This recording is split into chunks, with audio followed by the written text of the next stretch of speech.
Podemos começar. Deixa eu perguntar aqui se é Joaci. Joaci está conseguindo gravar, Joaci? Pronto. Boa tarde com todos. Hoje temos como convidado ao Dr. Henrique Gouveia. Vou falar um pouquinho sobre o currículo de Henrique. Henrique é formado em nutrição, especialista em nutrição esportiva, mestre e doutor em bases experimentais pelo programa de pós-graduação em nutrição do Centro de Ciências da Saúde. Também realizou um estágio em México, no Instituto Tecnológico Superior de Tacámbaro. Realizou pós-doutorado vinculado ao programa de pós-graduação em nutrição e ao programa de pós-graduação em neuropsiquiatria. E atualmente está realizando um pós-doutorado vinculado ao Sensory Neuroanatomy Research Laboratory da Universidade de Quebec. E hoje Henrique nos vai apresentar o tema intitulado Avanços Científicos e Epistemológicos no Sentido da Olfação. Muito obrigada, Henrique, e fique à vontade. Obrigado, Érica. Só testando novamente, vocês conseguem me ouvir bem, né? Tá tudo certo, Henrique. Tranquilo. Pronto, eu fiz o seguinte, eu coloquei aqui no celular do lado, a internet daqui costuma ser estável, daqui do laboratório, da universidade, mas eu coloquei o celular aqui do lado, que está no 4G, qualquer coisa, você avisa, eu coloquei no Meeting também, qualquer coisa que deve, vocês me avisam por aqui, que eu vou estar dando uma olhada no chat e por aqui para ver se está tudo certo. Tá certo, Henrique. Obrigada, Henrique. Eu que agradeço. Bom, então, inicialmente, né, boa tarde, pessoal. Obrigado, Érica, pela apresentação. Obrigado, professor Raul, Érica também pelo convite, né, para estar aqui com vocês falando um pouquinho. E aí, realmente, eu vou falar um pouco para vocês, né, principalmente aqui sobre os avanços científicos e epistemológicos no sentido da olfação, que é o que eu venho estudando aí, acho que em torno de 1 ano e meio, mais ou menos. Né? Ano passado eu estudei um pouco em animais, né, nos ratos, com a professora Ana, com o professor Raul, os animais que eles sempre trabalham, né, com modelo de paralisia cerebral. E hoje eu estou tendo essa oportunidade de trabalhar mais com humanos. Então, a minha primeira experiência trabalhando com humanos. E aí eu vou mostrar para vocês um pouco também sobre o meu projeto, mais para o final, porque apesar de eu estudar o olfato no meu projeto, ele não é o foco principal, digamos assim. Vou mostrar para vocês um pouquinho sobre o que eu estou estudando aqui, mas o olfato vem como algo muito importante dentro do meu contexto, que hoje em dia é Parkinson, certo? Doença de Parkinson. Então, para vocês, aqui como vocês estão vendo, atualmente eu estou no laboratório do professor Ioannis Frasnelli. Então, ele é um dos pesquisadores no mundo, né, que vem dando contribuições importantes no sentido da olfação, percepção do sabor também, né, da gustação, mas principalmente no sentido do olfato. Então, vou tentar mostrar também um pouquinho o que ele veio desenvolvendo, né, nesses últimos anos, outros pesquisadores também que eu vou passar para vocês, e até muitos artigos. Né? Para quem quiser trabalhar com isso, eu coloquei um drive com todos os artigos que eu utilizei para aula, e depois no final posso colocar o meu contato para vocês entrarem em contato. Né? Caso quem tiver vontade de estudar isso, seja para fazer um mestrado, doutorado, pós-doutorado, ou só se quem tem assim, vontade de aprender mais sobre o tema. A gente pode conversar, a gente pode compartilhar mais informações. Bom, então o que eu pensei para desenvolver para vocês foi dividir em blocos essa aula. Então, a primeira eu vou falar um pouquinho da dependência ecológica, complexidade estrutural, a gente vai comparar um pouco esses pontos. Depois eu vou passar um pouquinho sobre a evolução do olfato, falar sobre o olfato na antiguidade, papel social das fragrâncias, e depois um pouquinho também sobre a relevância clínica do olfato.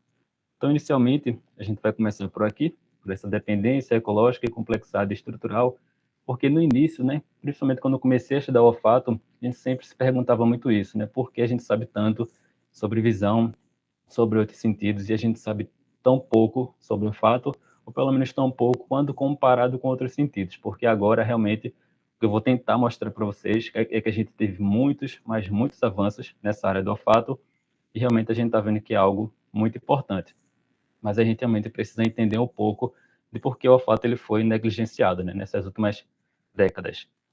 E o primeiro ponto que eu queria mostrar para vocês é que o olfato é o sentido mais antigo. Então, a gente tem esses dois indivíduos aqui, né, os dois pesquisadores, lá da Universidade de Newcastle, na Inglaterra, que eles observaram, né, em 2010, então não faz tanto tempo assim, demonstraram, né, que o bacillus licheniformes detecta e responde a moléculas voláteis transportadas pelo ar.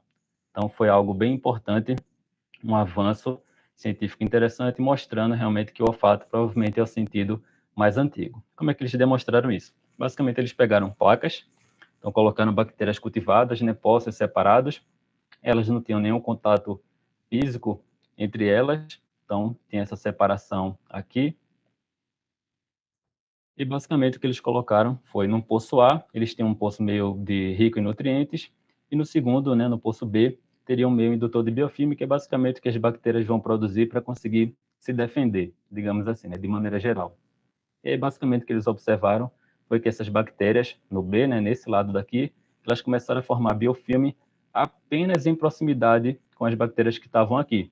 E a gente percebe o gradiente, as que estavam mais próximas, com a coloração bem maior, porque elas conseguiram produzir muito mais biofilme do que as bactérias que estavam aqui. E aí, obviamente, eles tiveram que fazer vários e vários testes para identificar realmente que o que estava acontecendo aqui era algo análogo à olfação, né? Há muita discussão sobre isso. Se daria para a gente dizer que é um olfato, ou se daria para a gente dizer de uma maneira melhor que seria algo análogo à olfação. E eles descobriram que seria amônia. Depois de vários e vários testes, né? Como eu disse, para entender realmente se era por fase gasosa, eles descobriram que esse composto era amônia transportada pelo ar, principalmente quando eles bloquearam a volatilização, e isso cessou o efeito, eles realmente chegaram à conclusão de que a detecção química à distância via fase gasosa é o exemplo evolutivo mais antigo da olfação. Então, como eu disse a vocês, vai ter muita discussão sobre isso, se vocês forem ler, de muitos pesquisadores dizendo que não dá para dizer que é realmente olfato, não tem todo o aparelho que eu vou mostrar para vocês, né, de neurônio e tudo mais, muito mais complexo, mas de maneira geral foi um evento bem importante e é por isso que eu queria começar essa aula mostrando para vocês isso, porque mostra um pouco esse paradoxo, assim, né, de algo que a gente nunca valorizou muito e que talvez seja realmente o sentido mais antigo e a gente não soube explorar muito ele. Então, né, a capacidade de detectar sinais químicos à distância precede o surgimento de qualquer estrutura neural conhecida. Então, é um resultado bem interessante. Vocês vão ver qualquer artigo que vocês forem ler, provavelmente eles vão citar esse artigo do Nijland e do Burgess. E por conta disso, quando a gente começa a observar essas diferenças, né, entre as espécies, a gente termina chegando nessa classificação. Talvez vocês já tenham visto algo sobre isso, macrosmáticos e microsmáticos. Então, essa diversidade olfatória entre espécies reflete adaptações ecológicas profundas, tem muito artigo falando sobre isso, e essa distinção nesse macrosmático e microsmático tentou organizar esse espectro. E é por isso que eu coloco aqui de vermelho, que a gente vai ver que isso termina sendo muito debatido, se a gente deve continuar com essa questão de macrosmático e microsmático, nesse sentido, relacionado ao fato, né, de ter um bulbo olfatório proporcionalmente grande, quando a gente olha para o macro, para o micro seria um bulbo olfatório proporcionalmente menor. Então, no macro teria uma alta densidade de receptores olfatórios, no micro uma visão e audição predominantes. No macro, um olfato central para a sobrevivência e no micro, uma menor dependência comportamental do olfato. Então, a gente teria de um lado cães, roedores, mamíferos selvagens e do outro lado, humanos e primatas superiores. Então, esse ponto é um ponto de bastante discussão, porque realmente termina mostrando por que talvez o olfato ele foi muito negligenciado, principalmente por conta dessa classificação. Isso é um ponto importante até dentro das origens da espécie. Né? Então, algo que a gente pode estudar e discutir a influência disso nessa questão do negligenciamento do olfato. Então, o olfato na natureza, de maneira geral, né, para espécies não humanas, ele vai estar, né, relacionado à nutrição, forrageamento, avaliação da comestibilidade de alimentos antes do consumo, detecção de ameaças, né, principalmente é algo muito, mas muito importante para os animais, essa identificação de predadores, perigos não acessíveis por visão ou audição, e uma reprodução também, localização, avaliação da compatibilidade genética do parceiro reprodutivo, e a gente vai ter nessa aula aqui uma discussão interessante sobre essa parte, mais para frente. E aí a gente chega no ponto, né, que realmente quando a gente observa essa dominância ecológica e compara com a complexidade estrutural, a gente vê que depende muito do critério. Para a gente conseguir classificar o olfato humano como inferior, depende do critério, depende muito da comparação que a gente faz. Então esse pesquisador, Yoshito Nimuro, ele traz uma figura, mas na frente eu vou falar especificamente sobre a descoberta desses receptores olfatórios, mas a gente tem uma ideia aqui de que em humanos a gente tem em torno de 400. E a gente termina comparando isso, né? Se a gente compara, por exemplo, com os primatas, a gente vê que os humanos eles possuem um repertório maior de genes olfatórios quando comparado com outras espécies. Aqui a gente teria os genes que são intactos, então são genes que estão funcionando, tem os genes truncados e os pseudogenes, basicamente são genes que não estão funcionando. O truncado ele tem alteração na estrutura dele, e o pseudo é aquele gene que parece assim, perfeito, parece que ele está certinho para funcionar e não funciona, né? Ele é um pseudogene. Então a gente tem aqui em torno de 50%. Isso é um ponto importante que a gente tem que levar em consideração também. É um pouco mais da metade dos genes nos humanos são considerados pseudogenes. E aí, obviamente, quando a gente termina fazendo algumas comparações e compara, como por exemplo, com um cachorro, a gente vê que há realmente uma divisão, uma diferença muito grande, né, de 811 em média para em média aqui em humanos 400. Eles têm só 25% de pseudogenes. Então, a gente entende que nesse sentido, comparando, o olfato humano realmente vai ser considerado muito inferior. Então, os cachorros eles têm uma capacidade olfatória em torno de 10.000 a 100 vezes maior do que humanos. Então, nesse sentido, ok, faz até sentido a gente considerar que o humano tem um olfato inferior. Só que, novamente, a gente tem que começar a observar esse ponto e comparar. Como eu falei para vocês, quando a gente compara com outros primatas, a gente observa que humanos têm até mais genes que funcionam, diversas outras espécies também de vertebrados. Então, talvez nesse sentido, se a gente faz essa outra comparação, o olfato humano não vai ser inferior nem um pouco. Principalmente quando a gente observa essa complexidade estrutural e essa integração que vai existir com essa integração neural, emoção, memória. A gente vai ver que tem uma conexão muito grande com áreas do sistema límbico, amígdala, hipocampo, e um valor clínico gigantesco, que é o que eu vou mostrar para vocês um pouquinho o que é que o grupo aqui estuda. Biomarcador precoce para Parkinson, para Alzheimer. Então, por isso que esse primeiro bloco, um pouco mais curto, para mostrar para vocês esses dois lados, que dependendo da comparação que a gente faz, a gente realmente vai terminar classificando o olfato como inferior, mas, do outro lado, a gente tem algo que é realmente incrível. E é isso que eu vou tentar mostrar um pouco para vocês. Então, aquelas perguntas, né, iniciais que nós fizemos, de por que sabemos tão pouco, né, sobre olfato, por que ele foi negligenciado, a gente entende que é um pouco, sim, por conta de uma dominância ecológica, uma dominância sensorial, que termina sendo menor quando comparado com outras espécies, mas que isso não equivale nem um pouco à menor complexidade estrutural. Então, eu só mostrei a pontinha do iceberg para vocês, pelo menos relacionado aos genes olfatórios. E aí, a partir de agora, indo para o segundo bloco, é que eu mostro para vocês realmente um pouco mais sobre a evolução do olfato e o quão complexo ele é. Então, um dos pontos, né, que a gente teve com maior avanço foi do Buck e da Axel, esses dois indivíduos. Aqui está a Linda Buck, ela, e o Richard Axel, aqui, que eles basicamente fizeram descobertas incríveis. Então, nos anos 80, outros indivíduos, né, já tinham entendido como funcionava, basicamente aqui quando a gente observa o receptor e a molécula, né, de odor, a molécula odorífera, como funcionava, sobre a participação do MP cíclico, de receptores, né, acoplados à proteína G, mas em 1991, esses dois pesquisadores eles descobriram toda a família de genes. Então, aquela parte que eu estava mostrando para vocês, que os humanos têm em torno de 400, foi descoberto por eles em 1991. Então, assim, se você parar para pensar, eu sou de 93, então 2 anos apenas antes de eu nascer que descobriram isso. Então, com esse ponto que quando a gente compara, né, com outros sentidos, a gente vê que o olfato demorou muito para a gente entender como é que ele funciona, para a gente saber da parte intracelular e principalmente da família de genes.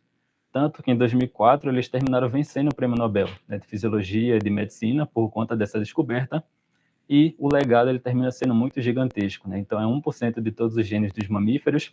A gente viu no camundongo, cachorro, eles terminam tendo bem mais os genes, e humanos, como a gente viu, em torno de 400. Mas isso aqui representa em torno de 4 a 5% dos nossos genes. Então, é a nossa maior família de genes, né? Então, acho que isso diz muito sobre a importância do olfato, da gente ter uma proporção, né, muito grande de genes direcionado para o olfato. E é por isso que eu estava tentando mostrar para vocês de por que isso é importante, porque pode ter um valor clínico muito, mas muito importante. Então, esse é um ponto bem que foi uma descoberta realmente que muitos consideram como o maior avanço do campo. Depois disso, inclusive, esse artigo ele foi só para contar a história da Linda Book. Inclusive, no momento que ela descobriu isso, né, com o Axel, em 91, ela era estudante de pós-doc. Então, assim, eu não sou tão confiante para achar que eu, como pós-doc, vou descobrir algo desse tipo, mas acho que é interessante para mostrar para os estudantes, sabe? Você termina ficando mais empolgado mesmo, como estudante de mestrado, estudante de doutorado, de pós-doutorado, vendo que você realmente pode descobrir algo que é muito importante. Como eu disse, talvez não o suficiente para receber um prêmio Nobel, mas que pode ser algo que realmente muda muito a história da ciência dentro de um campo. Nesse caso, nessa descoberta deles, você vê aqui, né, artigos foram publicados, né, com algumas palavras-chave relacionadas a esse tema, aumentou bastante. A gente tem um aumento muito, muito grande e é uma área que está realmente no crescimento. E aqui vem um ponto que foi, para mim, quando eu comecei a estudar o fato, o que mais realmente me deixou assim surpreso, sabe? É algo realmente incrível de como a gente consegue reconhecer milhares de odores. Aí talvez o pessoal já pergunte assim, tá, mas quantos odores a gente consegue sentir? Isso ainda é algo que a gente vê diferentes números. Então tem artigo que a gente lê que fala sobre em torno de 10.000 que a gente consegue distinguir. Tem alguns artigos que falam que porque é algo que a gente ainda está descobrindo muita coisa, talvez chegue a 1 trilhão. Então é uma faixa assim que você, cara, como é que sai de 10.000 para 1 trilhão? Então acho que isso mostra também como a gente ainda tem muita coisa para estudar, né, dentro desse contexto do olfato, para entender, tentar chegar num valor assim que você diga, olha, tá, esse valor aqui é o mais, talvez o mais próximo, que faça mais sentido, que a gente consegue sentir. Mas de 10.000 já é muita coisa. Se a gente tem 400 genes, né, que tem os receptores, que eu mostrei para vocês, em humanos, sentir pelo menos 10.000 já é muita coisa. Então, como é que em 400 a gente consegue sentir pelo menos 10.000? Eu vou mostrar para vocês como é que isso funciona. Então, sobre essa parte de tipo de receptores, né, nesse caso aqui que eu estou destacando para vocês, ele fala um pouco, né, sobre quantos odores diferentes eu consigo distinguir, mas também é possível a gente ver a quantidade de receptores, né, de neurônios então, que a gente consegue ter de maneira geral. Isso aqui também varia um pouco. Então, tem artigo que fala de 10, tem artigo que fala de 20 milhões. Já vi alguns pesquisadores falando de 7 milhões, 8 milhões. Então, esse número também varia um pouco. A gente vê que em outras espécies, né, a gente tem aqui o cão, ele pode ter uma quantidade bem maior. E faz sentido quando a gente observa o cachorro tem uma capacidade ali de 10.000, 100.000 vezes maior do que humanos, mas de maneira geral tem artigos que publicam, pelo menos avaliando algumas espécies, eles indicam que não há uma diferença muito grande, fica ali em torno de 10 milhões. Então, mesmo quando a gente compara, né, com outras espécies que pode até ter um repertório maior do que olfatório do que o de humanos, deve ficar assim em torno de 10 milhões. Não foge muito disso, talvez algumas, como eu mostrei para vocês, né, como os cães, né, pode ter uma quantidade bem maior, mas de maneira geral a gente fica dentro aqui dessa faixa de 10 milhões. E isso fala muito sobre sensibilidade, né, o quão sensível eu sou a odores fracos. Fala muito de limiar da gente. Então, com relação à parte de anatomia, né, para a gente conseguir entender um pouquinho, que a gente vai ter uma divisão, né, a gente tem o bulbo olfatório, então aqui está a narina, né, do indivíduo, que é onde vai entrar a molécula de odor. Vai ter, a gente tem a placa cribiforme, o epitélio, né, olfatório, e a cavidade nasal com as conchas nasais aqui, como vocês podem ver. Então aqui a gente já observa uma imagem um pouco mais, né, ampla, aqui o bulbo olfatório, a placa, as moléculas aqui de odor e o epitélio olfatório. Que a gente passa para essa imagem daqui. Então essa parte daqui do odor seria essa daqui. Então só está trocado, né, invertido, digamos assim. Então, basicamente, os odores, né, as moléculas, quando elas chegam aqui, a gente vai ter o muco, ele vai ser produzido lá, glândulas de Bowman, não sei se vocês lembram dessa parte das glândulas, que vai produzir o muco. Então, nesse muco, essas moléculas precisam, né, de certa forma, se dissolver para conseguir ser lidas, são moléculas apolares, e a gente tem células de suporte, isso aqui é bem importante, tem uma relação importante com a COVID-19, a gente tem os neurônios olfatórios, esse aqui que eu estava mostrando para vocês que a gente pode ter em média ali em torno de 10 milhões. A gente tem células basais, então essa parte aqui é bem importante entender com relação à regeneração de que a gente tem desses neurônios. Então a gente tem uma regeneração muito contínua, em torno de 30 a 60 dias a gente está trocando isso aqui, é algo que está em regeneração constante, e a gente entende muito que faz muito sentido isso quando a gente observa a exposição, né? A gente está completamente exposto por aqui, né, para as moléculas, para diversas coisas que são podem ser consideradas insultos para o nosso corpo. Então, realmente precisa estar sempre se regenerando. Então, esses neurônios, quando a molécula chega, né, ela vai se conectar com a molécula, com o neurônio, desculpa, com o receptor, e a gente observa, até aqui está legal de entender, os azuis, eles sempre vão chegar no mesmo glomérulo. Então, aqui a gente tem o bulbo olfatório, quando a molécula passa, esse sinal passa por aqui, entra no bulbo olfatório, vai ser o primeiro órgão, né, para ter essa organização, digamos assim, do olfato, da molécula que está ali. Então, eles se juntam no mesmo glomérulo, sempre. Sempre vai acontecer isso. E aqui a cor está representando basicamente o receptor. Então, lembrem, com relação a neurônios, a gente pode ter em torno ali de 10 milhões, mas cada um desses neurônios vai estar representado aqui por um receptor olfatório, que são aqueles 400 que a gente viu. Por que eu fico falando sempre assim, em média, são aqueles 400, mais ou menos 400? Porque isso muda de indivíduo para indivíduo. Então, não existe um número que é igual. Eu posso ter 400, outras pessoas, está aqui, deixa eu ver, tem Mariane, tem Robson, Samantha, eles podem ter 385, o Robson pode ter 397, a Samantha pode ter 401. Então, por isso que eu sempre vou falar em torno de 400 receptores, mas isso muda de indivíduo para indivíduo. E sempre que esse receptor, né, ele é ativado, se esse aqui, vamos chamar ele de receptor 1, ele vai vir para cá, vai se unir no mesmo glomérulo, basicamente para ter uma organização. O verde a gente pode chamar, vamos supor, de receptor 2, ele vai se juntar e ele vai vir para cá, para o mesmo glomérulo. Isso é uma parte bem importante para a gente entender como esses receptores que são iguais, eles se organizam no bulbo olfatório dentro de um mesmo glomérulo. A gente tem algumas células aqui também, células periglomerulares, células granulares, são basicamente células inibitórias, né, para evitar, tem alguns neurônios que eles terminam estimulando, mas estimulando muito fraco.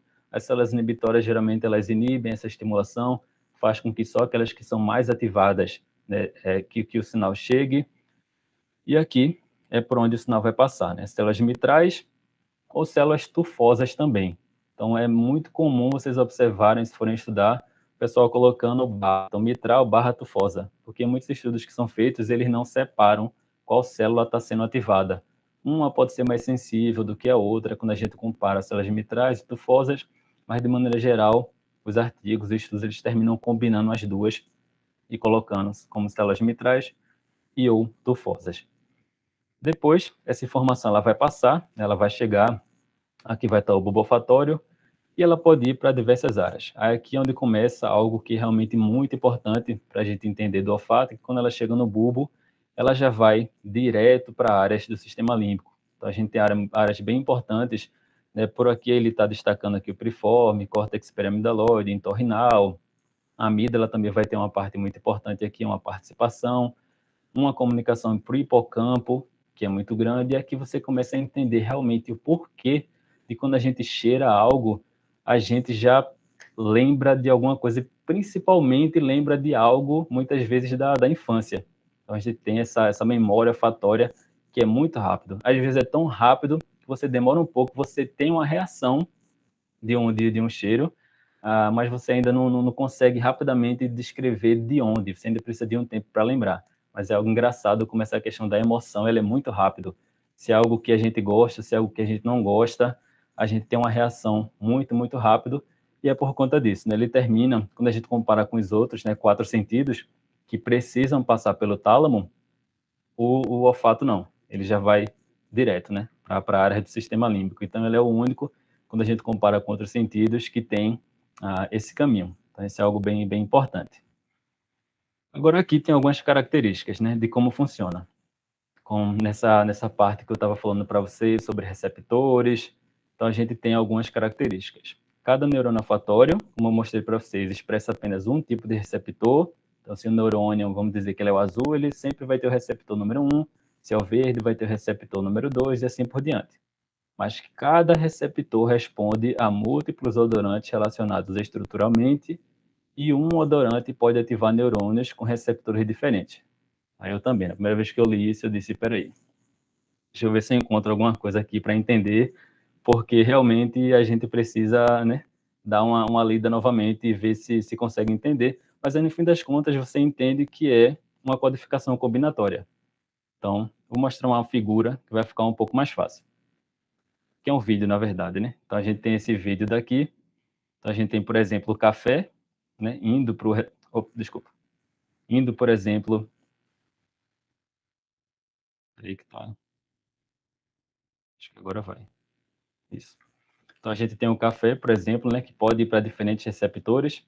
A mesma molécula pode estar ativando receptor 1, receptor 2 e receptor 98, algo relacionado aqui ao croissant ou ao cigarro também indo para diferentes receptores. Então, vai nesse sentido de uma mesma molécula ativando diferentes receptores e os receptores respondendo a diferentes moléculas. Então, a gente vê aqui, por exemplo, que tinha ficado branco aqui o do café. Então, mesmo o café tentando ativar esse receptor número 1, ele não responde muito bem a ele, mas o 2 responde. Então, a gente viu que ficou amarelo, ele responde tanto ao café e ele responde também aqui ao, digamos, moléculas do croissant.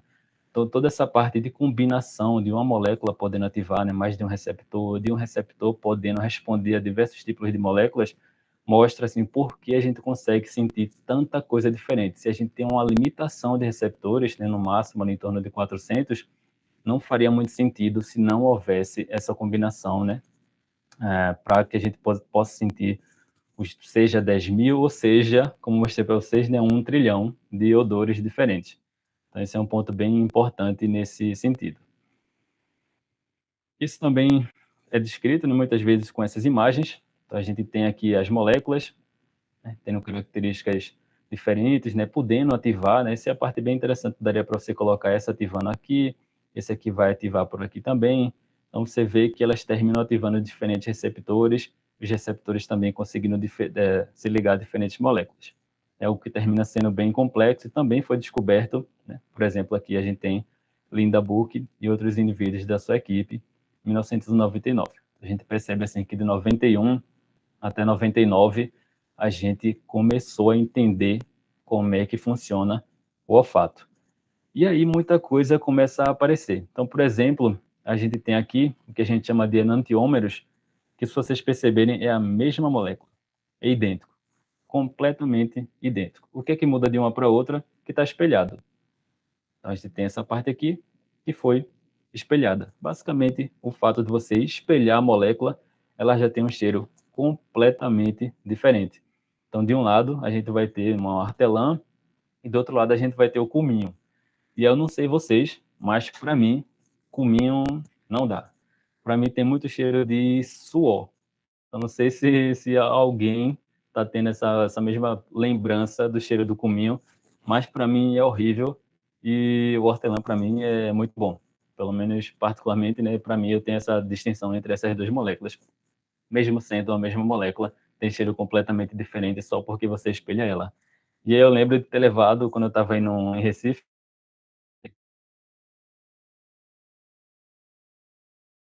estudo na molécula de cominho, e o pessoal realmente teve uma experiência interessante, digamos assim, que era um cheiro realmente de suor muito forte, o famoso CC, a suvaqueira, né? Falando de um modo mais para todo mundo entender. Então era um cheiro realmente muito ruim, mas muitas vezes é descrito como um perfume que é extremamente sexy. Então, não sei. E aí que a gente vê como muda bastante a percepção olfatória de um indivíduo para o outro, toda a questão da parte do sistema límbico, da memória, de associações que você vai fazer, de gostar ou não da molécula. E você tem outros perfumes, por exemplo, né, que vai estar muito mais focado no hortelã, que é algo que para mim é algo bem mais interessante.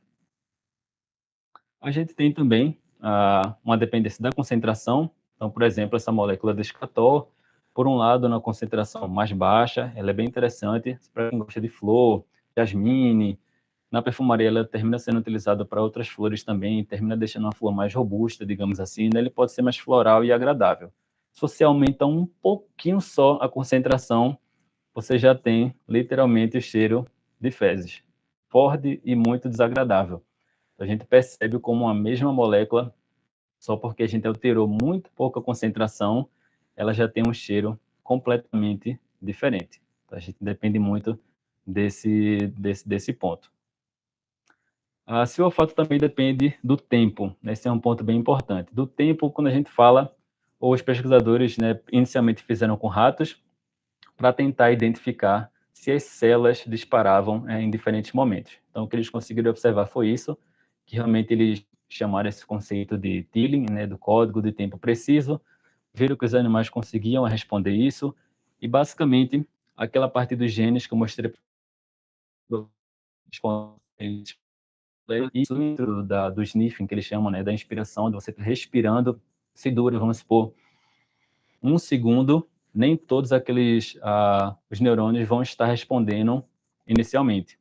Então, eles realmente dependem do tempo. Inicialmente, um pode ser já iniciar, já disparar um sinal, depois de um tempo, o segundo dispara, e essa parte, né, é importante. Então, por isso que a gente entende aqui em torno de 2011, teve esse outro avanço, que o cérebro não só lê o padrão do odor, mas ele lê o padrão em movimento. Então, essa parte do sniffing é bem importante. Inclusive, talvez, para a gente conseguir identificar ou separar os indivíduos, como se fosse algo relacionado aqui à nossa, né, impressão digital. Então, talvez é uma área que vem sendo estudada, né, por alguns laboratórios. Talvez cada indivíduo realmente tenha uma impressão olfatória, digamos assim. Eu não sei qual seria o melhor termo para descrever, mas talvez seja possível também identificar os indivíduos pela questão da respiração. E eu acho que isso é um avanço realmente incrível dentro dessa área. Inclusive, isso também, né, foi mostrado em humanos, toda essa parte, né, da respiração, das moléculas sendo disparadas, um pouco mais lento do que animais. Então, quando a gente observa esses estudos daqui, eles vão colocar em torno de 12, 15, vamos colocar uma faixa de 10 a 25 milissegundos, e aqui em humanos em torno de 60. Mas o ideal é que a gente conseguiu observar, né, esses pesquisadores, que o olfato não é um sentido lento. Muitas vezes tem essa impressão de que o olfato, quando comparado com outros sentidos, era mais lento, e o que a gente vê aqui é que não, é que é um disparo realmente muito rápido, uma resposta muito rápida. E aí um ponto, né, tem esse Boris Vian, que ele escreveu esse livro, Le Commer des Jours. Basicamente, eu não li o livro, né, mas aí dentro desse livro, ele coloca uma ideia de um piano que iria fazer coquetéis, e aí terminaram desenvolvendo, por conta dessa ideia dele no livro, desenvolver esse piano. E quando eu vi, eu disse, pô, acho que isso aqui é incrível para conseguir explicar como é que o olfato funciona. Então, talvez aqui a ideia fosse colocar, né, e tentar explicar as teclas aqui, me desculpa, não sei falar o nome correto, né, das teclas brancas e das teclas pretas. Poderia ser os receptores, né, os genes que a gente viu em torno de 400 genes. E aqui as moléculas, né, de odor. Então, a gente tem realmente diversas e diversas possibilidades. Quando a gente tem muitos genes, aqui em torno de 400, diversos odores e diversas combinações possíveis. E aí, até esse ponto de ter uma garrafa para baixo, né, ter uma garrafa para cima, pode estar relacionado, por exemplo, que a gente viu, né, de enantiômeros. Vamos supor que essas garrafas tivessem a mesma cor, né, um amarelo aqui também. Só o ponto de uma estar para cima, outra está para baixo, já tem um cheiro completamente diferente. Concentrações que a gente viu, ou moléculas até iguais. Se a gente separa essas duas daqui e vê que são moléculas completamente, né, iguais, garrafas iguais, nesse caso, com o líquido da mesma cor, mas que poderia ter um cheiro completamente diferente. Então, eu mostrei isso para alguns amigos aqui, e a gente está pensando, talvez, se a gente conseguiria, não sei se com odor, a gente tem um olfatômetro aqui, mas acho que seria um pouco mais complicado de fazer, mas talvez de perfume. Então, a ideia da gente vai ser tentar explicar para as pessoas, né, como funciona o olfato, com algo parecido com isso, mas daqui com alguns líquidos que a gente poderia fazer alguma espécie de perfume. Não seria um perfume, obviamente, com uma qualidade, né, gigantesca, mas seria interessante para a gente, com a música, tentar explicar como é que o olfato funciona e também, quem sabe, né, colocar, dá até fazer algumas associações de determinada música, né, com qual tipo de perfume ela faria. Então, enfim, é algo que a gente está pensando, mas foi algo que, quando eu vi, eu achei que seria bem interessante trazer para vocês, para mostrar uma boa representação de como o olfato funciona. É uma bagunça, parece que está bem bagunçado, mas funciona tudo perfeitamente, porque tem uma organização realmente bem incrível. Sim, a gente também, não a gente, mas temos, né, descrito na literatura como um segundo sistema olfatório, o órgão vomeronasal, e isso foi descrito em animais, então também por eles, né, estão novamente aqui o Axel e a Book, publicaram alguns artigos sobre isso, que está muito relacionado com o feromônio, né? Então a gente sabe que esse órgão, esse segundo órgão olfatório, o vomeronasal, ele está relacionado com a detecção de feromônios, tem basicamente aqui uma resposta inata entre coespecíficos, né, da mesma espécie. Então, vai informar sobre sexo, estado hormonal, né, identidade genética. Então, para os animais, isso é algo bem importante e eles têm receptores só para isso. Se a gente observa aqui, né, no animal, ele tem realmente separado de um receptor que seria mais, digamos, o órgão olfatório e do órgão vomeronasal. Tentaram fazer uma distinção de que o olfatório estaria relacionado com estímulos voláteis no ar e o vomeronasal mais com estímulos em fase líquida após o contato direto. Mas depois viram que ambos conseguem. Então, essa distinção clássica, né, de volátil, líquido, é mais complexo. Então, ambos realmente os sistemas possuem subsistemas especializados com funções sobrepostas, mas a gente sabe que para os animais isso é extremamente importante. Para os humanos, é onde entra muita discussão. Essa questão, a gente responde a feromônios, nós temos feromônios, temos, não temos. Quando a gente observa receptores, aqui está a lista, como a gente viu aqui, em torno de 400, receptores para feromônios seria basicamente zero. Então, até esses daqui, que sobraram, né, durante a evolução, eles seriam considerados pseudogenes. Então, aqui é um ponto importante, porque talvez dentro dessa classificação muito estrita do que é feromônio, os humanos não teriam. Isso não quer dizer que a gente não se comunique de uma forma com os sinais químicos. E aí esse é um ponto que mais na frente eu vou mostrar um grupo que vem fazendo trabalhos bem interessantes. Mas esse ponto, assim, estritamente, se a gente quer classificar feromônio, resposta inata entre qual específico, ter toda essa resposta muito estereotipada, provavelmente não daria para a gente utilizar o termo. Se é uma questão de termo, né, de feromônio, realmente os humanos não teriam. Mas como eu disse, mais na frente eu vou mostrar um pouquinho para vocês que sim, a gente utiliza muito, né, sinais químicos para se comunicar. Então aqui temos um pequeno resumo, né, de marcos, alguns marcos e implicações, né, a parte de descoberta dos receptores olfatórios, né, dessa identificação da família gênica, algumas implicações epistemológicas também, né, de cada um desses marcos. Então, a gente vê marcos importantes, como a gente viu, né, nos anos 90, a parte de receptores, da organização glomerular, da convergência axonal, do sistema vomeronasal também de feromônios, a codificação combinatória e até dessa parte de dimensão temporal também. Então, a gente entende que, a partir dos anos 90, a gente teve os principais avanços nessa área. E aí tem muitos artigos, como eu falei, eu vou passar para vocês muitos desses artigos, para a gente conseguir, né, entender mais. Vocês podem se aprofundar muito mais. Se quiserem ler os artigos, eu vou passar todos para vocês. E de alguns pesquisadores também, né, que são bem importantes. Aqui a gente tem esse indivíduo, Fallenstein. Esse aqui que eu mostrei para vocês também, né, o Nimura. E esse pesquisador, né, o Richard Dory, também um dos indivíduos. Eu tenho um teste aqui que eu vou mostrar para vocês, que foi ele que inventou esse teste. E mais para frente eu vou, obviamente, mostrar outros pesquisadores que foram contribuindo, né, em outras áreas, inclusive o meu atual supervisor. Então, lá no início, né, a gente viu, fizemos aquelas perguntas, né, por que sabemos tanto sobre visão, tão pouco sobre olfato, por que o olfato foi negligenciado, a gente conseguiu entender que era um pouco por conta da dominância ecológica, dominância sensorial, e por conta disso a gente teve avanços, né, científicos mais tardios, uma subvalorização científica, mas nós vimos, né, que foi evidente, fica muito evidente que menor dependência ecológica e dominância sensorial não equivale a menor complexidade estrutural, que eu tinha colocado para vocês no início, e funcional também. Depois de tudo isso que eu mostrei para vocês, dessa complexidade, que eu tentei resumir de certa forma, a gente vê realmente que o olfato humano, ele é muito complexo estruturalmente, e ele é muito complexo também quando a gente observa, né, a funcionalidade, né, como ele funciona.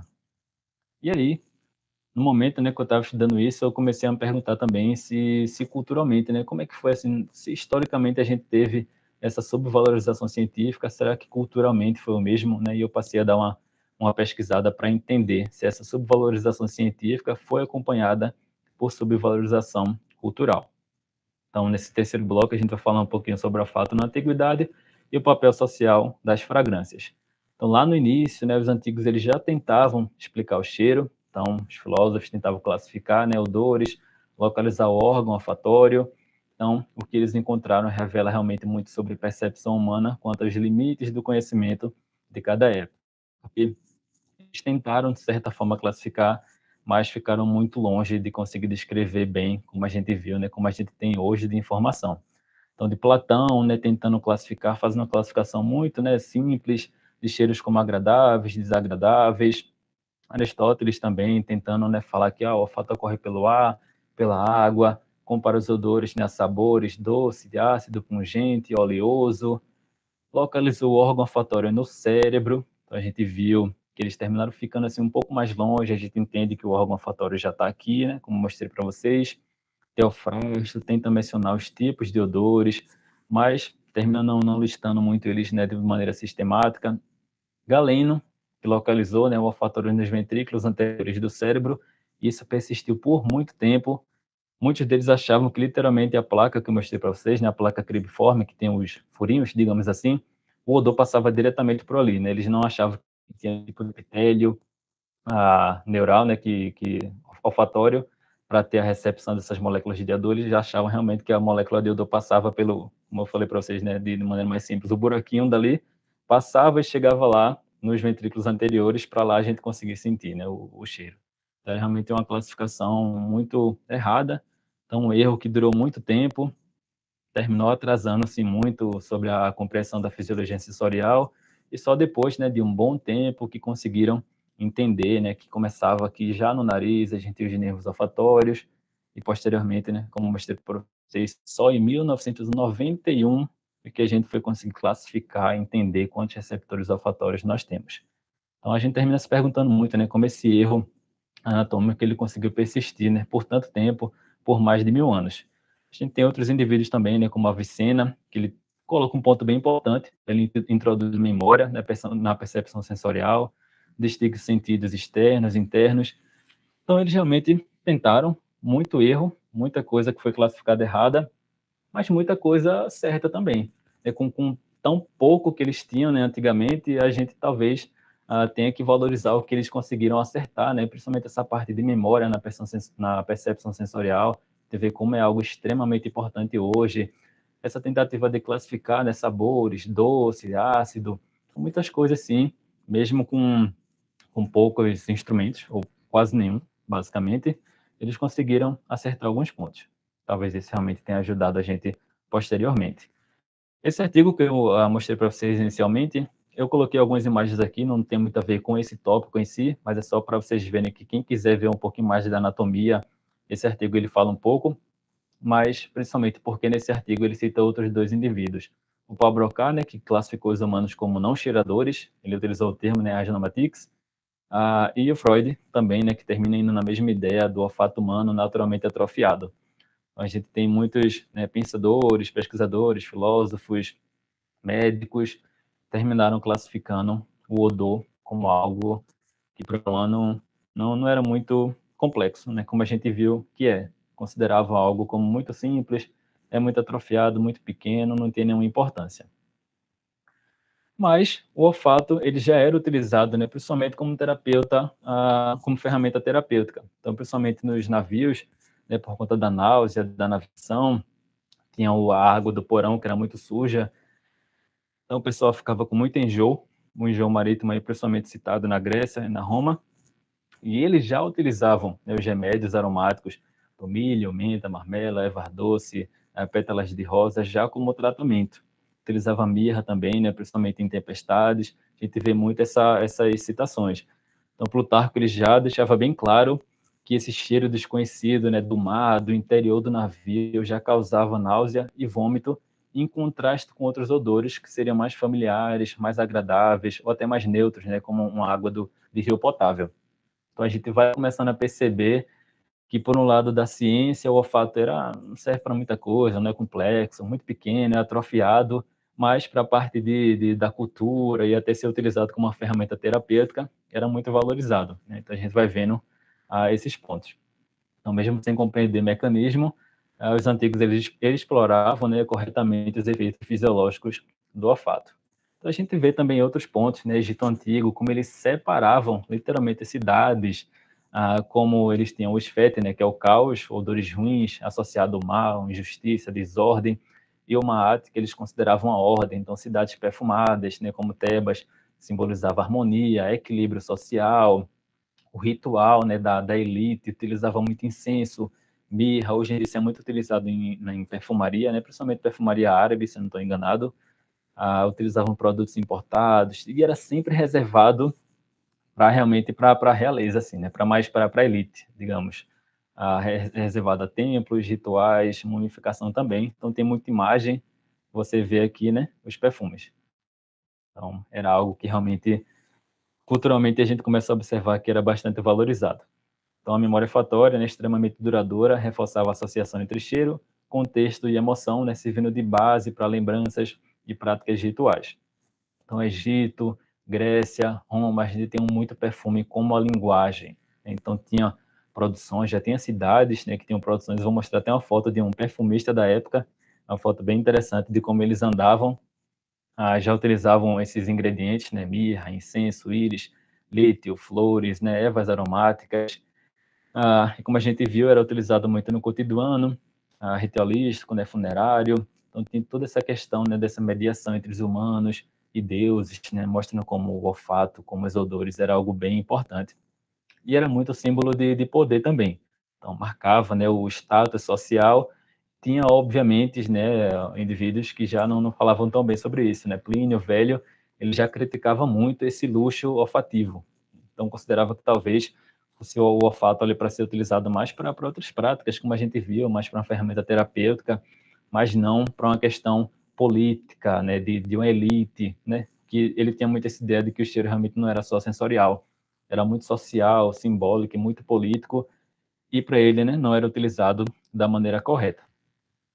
A gente vê também, né, inalação terapêutica no Oriente. Então a gente tem até hoje, né, muito grande essa área de medicina tradicional chinesa, estão desenvolvendo, né, repertórios sofisticados. A gente vai ter diversas técnicas que eles terminam utilizando, né, fumos, vapores, muita coisa que termina sendo utilizada.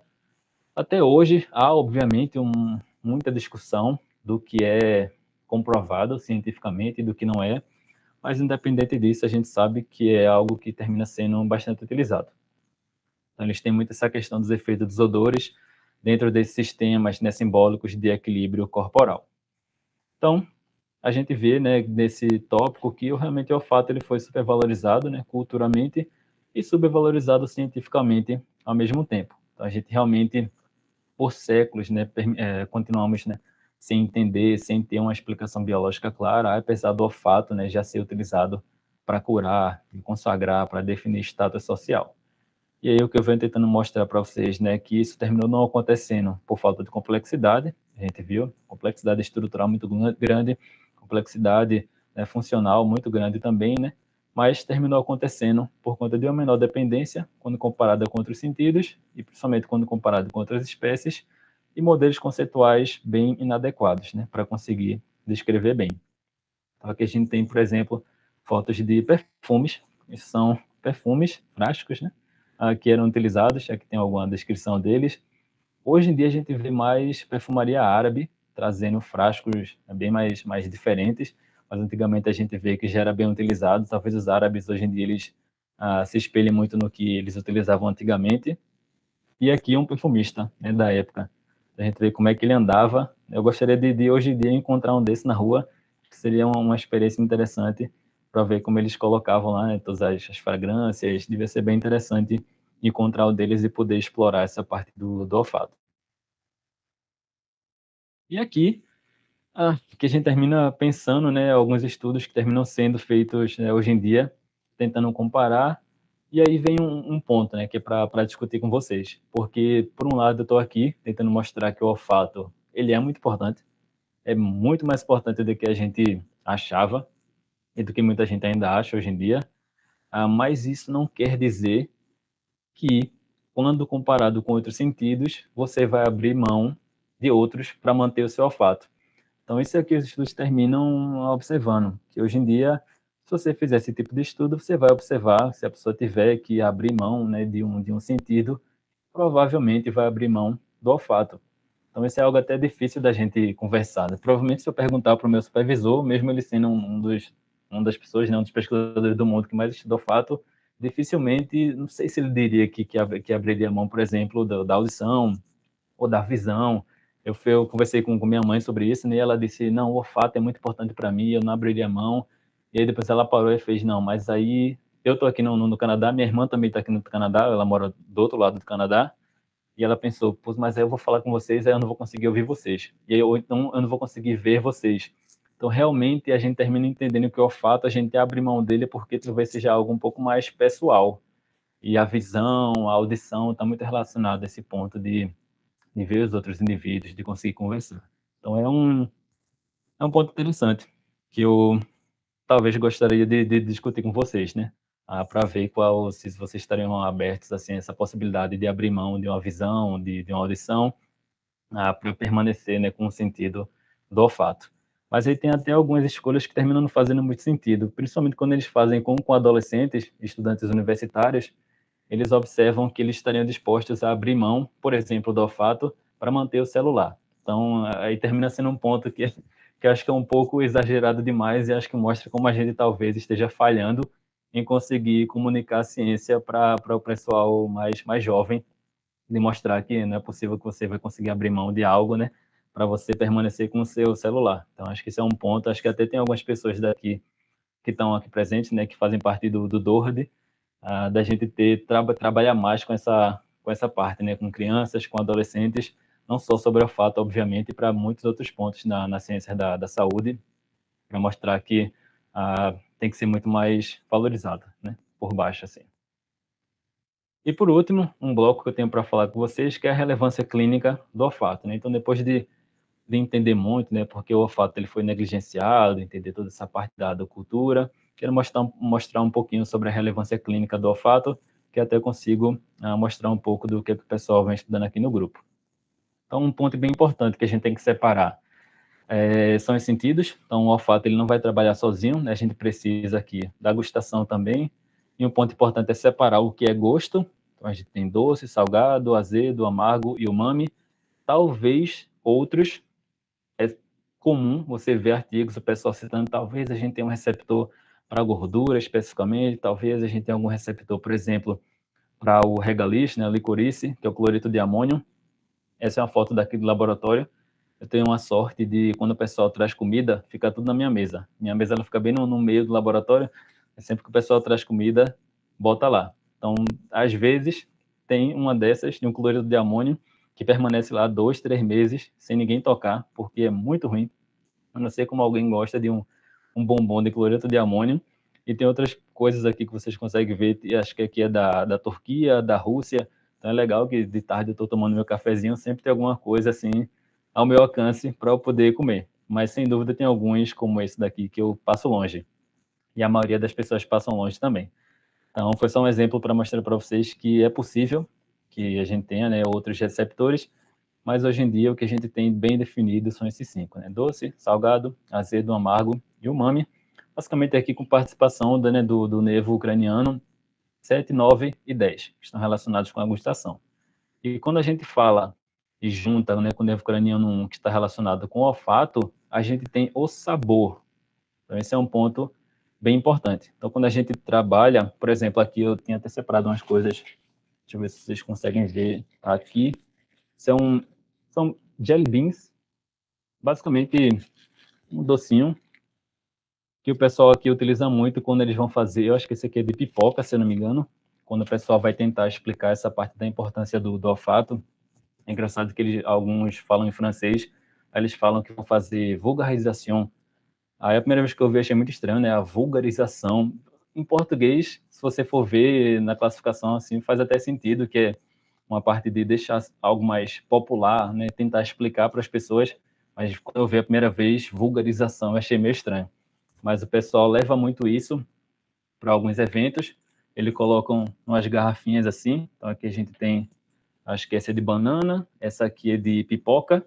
E aí a ideia é mostrar como o olfato é importante. Então a gente coloca para o indivíduo comer uma dessa daqui, ele vai começar comendo com o nariz fechado, então ele mastiga, mastiga com o nariz fechado, e ele basicamente consegue sentir se é salgado, se é doce, mas não consegue dizer o que é, e a gente pede para ele abrir. Então quando ele tira a mão daqui, é muito claro o cheiro que vem rapidamente, em um segundo a pessoa já diz, ah, é banana, ou ah, é pipoca. Então é um teste simples, que a gente consegue mostrar a importância do olfato para a percepção de sabor. E aí, de fato, assim, em torno de 80 a 90% do que as pessoas descrevem como gosto é sabor. Então, se você retirar o olfato, você só vai sentir algo doce, salgado, você não vai conseguir dizer o que é. Então, por isso que eles trabalham juntos, bem junto aqui. E aí a gente chama até, né, de olfato retronasal. Então, se a gente colocar um indivíduo para cheirar alguma coisa por aqui pelo nariz, a gente chama de ortonasal. E aqui, deixa eu dar o play no vídeo, a gente tem as moléculas, né, vindo por trás. Então, por aqui, elas vão chegar lá no olfato, no epitélio, né, do olfatório. E aqui vai ter a resposta. Então, o que vem por aqui, ortonasal, o que vem por aqui por trás, retronasal. E aí, juntando esses dois, é que a gente consegue ter a percepção do sabor, e é possível até fazer testes, né, separados. Depois eu vou mostrar para vocês uns que eu separei aqui.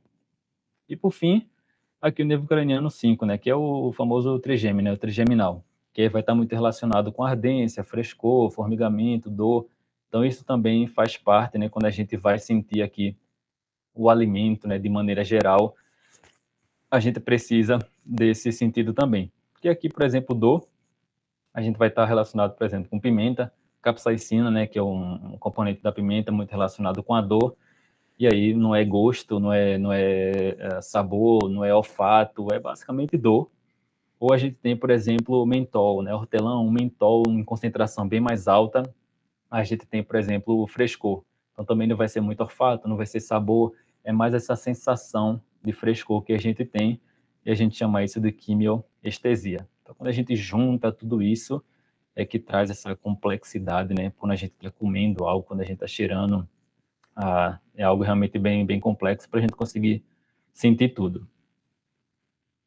E o que esse olfato, né? A gente já tinha visto no início, falei um pouquinho, né? A parte de não humanos, mas para humanos também, obviamente, né? Alimentação, regular apetite. E meu projeto, eu vou mostrar para vocês, eu trabalho com grelina, está muito relacionado a essa regulação do apetite, a sistemas de alerta, a integração sensorial e comunicação social também. E aí, nesse sentido, é que a gente entra naquela discussão de feromônios, do que dá para a gente sentir, do que dá para a gente não, se o humano tem, se não tem, até uma parte de contribuição para a navegação espacial também.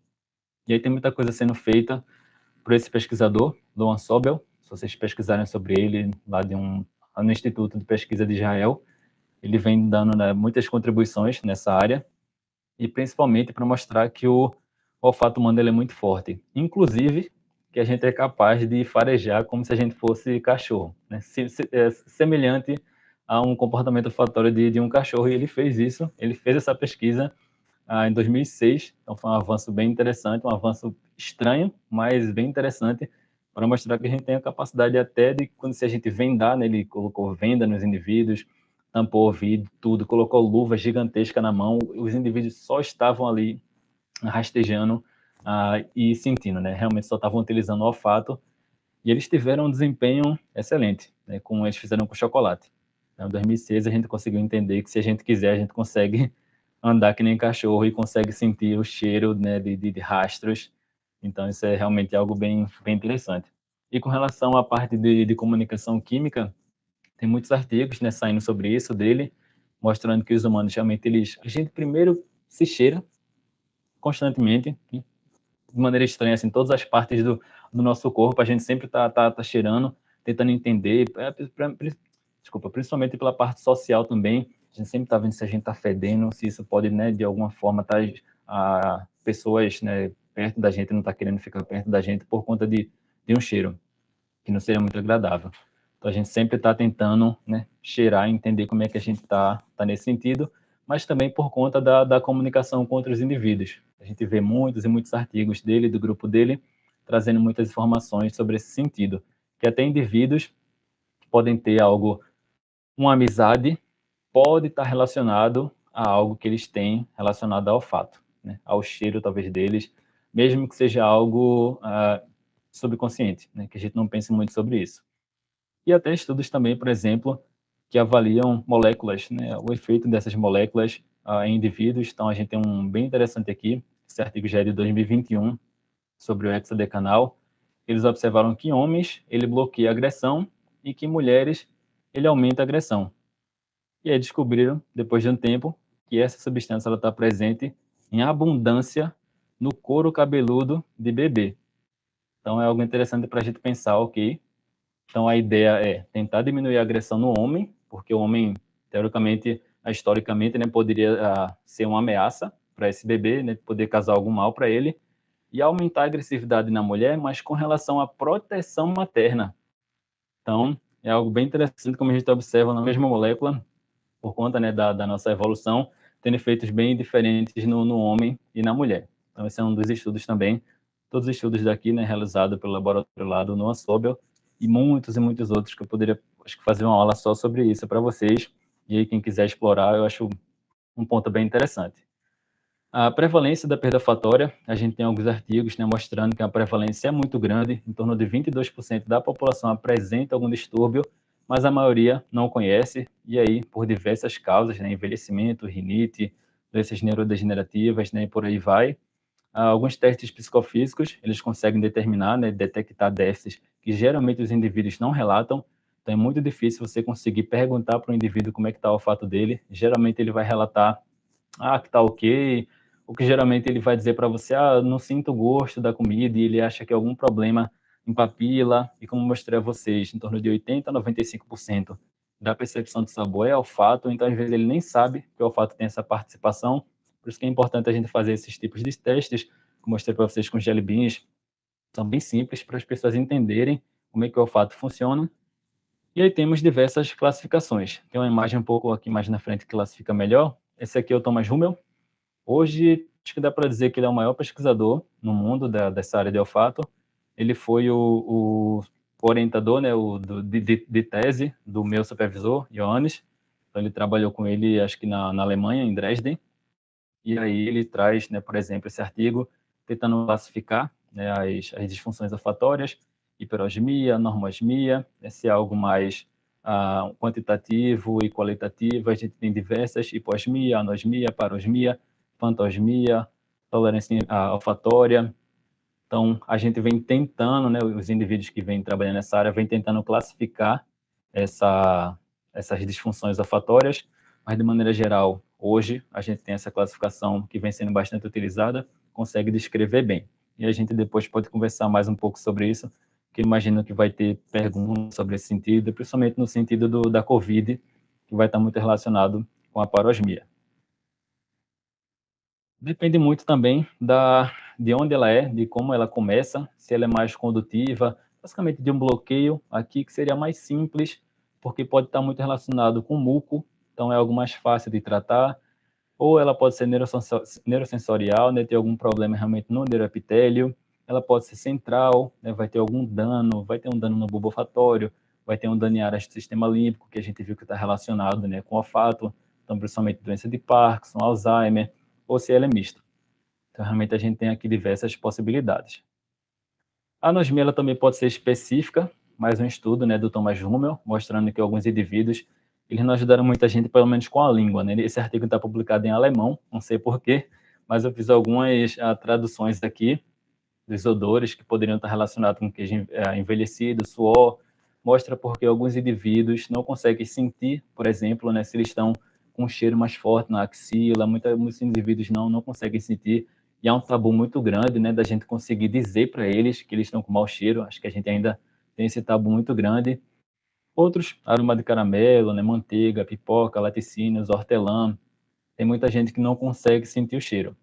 E um dos pontos, né, bem interessante é quando a gente observa o gás. É o gás de cozinha, se ele tem cheiro, e a gente vê que ele não tem. O gás, ele não tem cheiro nenhum, mas a indústria, ela adiciona, né, mercaptanas, que isso vem basicamente, desculpem biólogos se estiverem aqui, mas acho que esse animal, acho que dá para eu dizer que é meio que um primo do gambá. Talvez depois, se tiver algum biólogo aqui, se quiser me corrigir, mas acho que dá para dizer que mais ou menos por ali perto de algo como o gambá, ele produz essas substâncias, a indústria coloca no gás para que a gente entenda que o gás está vazando, por isso que tem aquele um cheiro mais forte, mas também muitos indivíduos não conseguem sentir. Então, a gente vê que termina sendo algo perigoso também, né, para os indivíduos que perdem o sentido do olfato. A gente vê também muitas condições clínicas, como mostrei para vocês, dependendo da causa, de onde surge, né, pode estar relacionado com Covid e com diversas outras condições. Eu separo aqui mais as condições neurodegenerativas, principalmente por conta do que a gente realiza aqui. Então, aqui no laboratório do professor Ioannis, a gente vem tentando entender o que é que diferencia uma condição da outra, porque é complicado. Às vezes eu explico, por exemplo, para alguma pessoa da família, algum amigo, olha, a perda de olfato pode estar relacionada com a Parkinson, por exemplo. E aí já tem aquela questão de deixar o indivíduo nervoso. Opa, peraí, mas meu olfato não está muito bom, então isso quer dizer que eu vou ter Parkinson? Então, não, calma, porque ainda é algo que a gente precisa entender muita coisa. Como mostrei para vocês na tabela, você pode ter COVID e pode ter um problema olfatório, você pode ter um trauma crânioencefálico, pode ter um problema olfatório, você pode ter um problema olfatório que realmente, talvez daqui a 10, 15 anos, você desenvolva Parkinson. Talvez não. Talvez seja realmente uma questão, por exemplo, de idade. Você está ficando mais velho, é normal que a pessoa tenha uma redução, né, no sentido do olfato. Então, aos poucos, a gente vai tentando entender o que é que diferencia tipo realmente de deficiência olfatória, que tipo de estrutura no cérebro vai realmente ser muito específico para Parkinson, ser específico para Alzheimer ou para qualquer outra condição. Quando a gente conseguir entender isso, aí realmente vai ser incrível, porque 10, 15 anos antes, a gente vai conseguir ter uma ideia se esse indivíduo pode desenvolver alguma condição. No caso de Parkinson, como o Parkinson ele inicia pelo bulbo olfatório, pelo tronco também, né? Por isso que os indivíduos eles têm problemas olfatórios, mais gastrointestinais também, termina sendo algo que os indivíduos apresentam 10, talvez até 15 anos antes de qualquer sintoma motor. Então, muitos anos antes de qualquer tipo de sintoma motor, esse indivíduo pode apresentar um problema olfatório. E aí, novamente, é isso que eu venho mostrando para vocês, assim, tentar entender o que é diferente no olfato do Parkinson dos outros, para muito tempo antes a gente conseguir ter um diagnóstico, né, bem preciso nesse indivíduo e já começar o tratamento. Então, ele traz só uma frase, né, no site, né, que a gente tenta estudar fisiologia, patologia, né, psicologia também dos sentidos, permite a percepção do nosso ambiente químico, né, por isso que há sentidos, né, quimiosensoriais. Então, muitas disfunções olfatórias, elas terminam passando despercebidas, né, porque na prática clínica a gente não termina avaliando muito. Então, é difícil você ter testes. Então, tem a parte do indivíduo, né, uma percepção gradual, difícil que o indivíduo perceba. Como eu falei para vocês, muitas vezes eles acham que é uma questão de perder a parte de sabor e não sabe que é olfato. E até testes também. Eu tenho alguns testes aqui, depois eu posso mostrar para vocês, que não dá para na consulta chegar e eu vou dizer, vou aplicar aqui o teste de Sniffing Sticks com vocês, que dura 40, 45 minutos. Então, um pouco mais complicado, a ciência também vem tentando evoluir no sentido de ter, por exemplo, testes mais simples, que com 7, 8 minutos a gente consiga aplicar. Só que aí tem a questão do preço também. Então, já é outra discussão, que ainda não é algo que dá para todo mundo sair aplicando, sair fazendo teste de olfato para tentar identificar algum problema.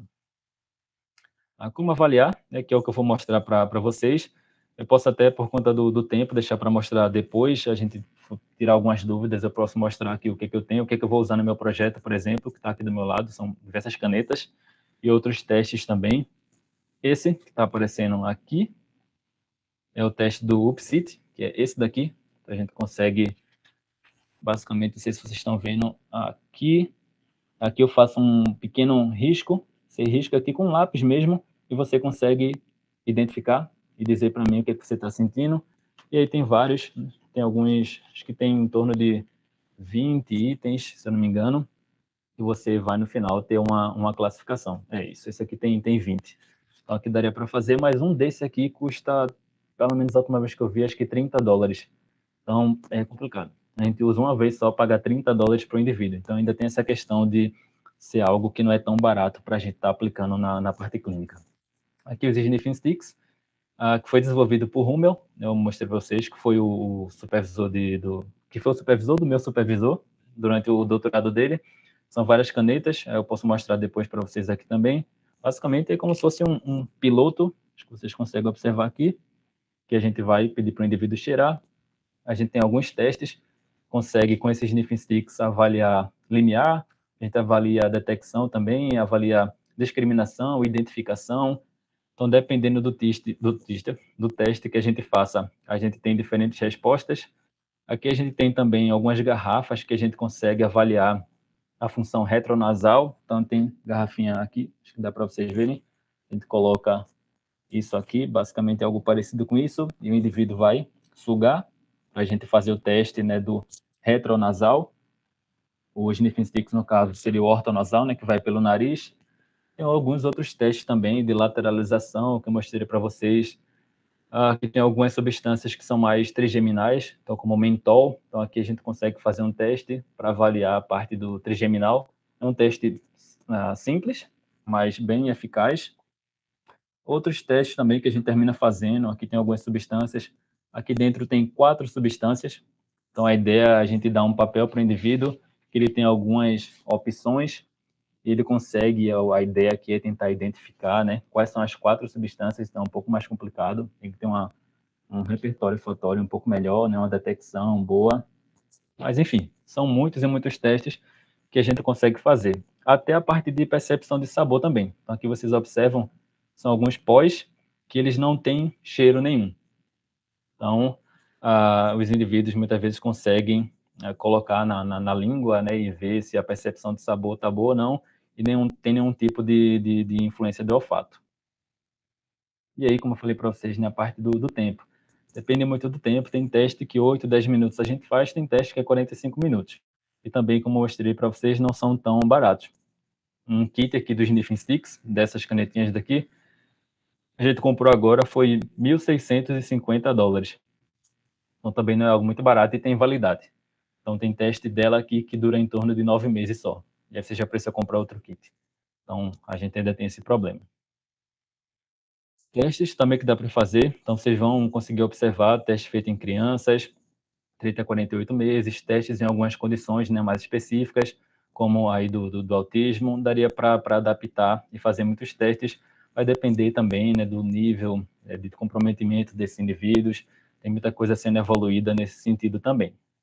Alguns exames de imagem, então a gente consegue utilizar ressonância magnética funcional, muitos outros testes para a gente conseguir entender. Tem muita gente aqui do laboratório que trabalha.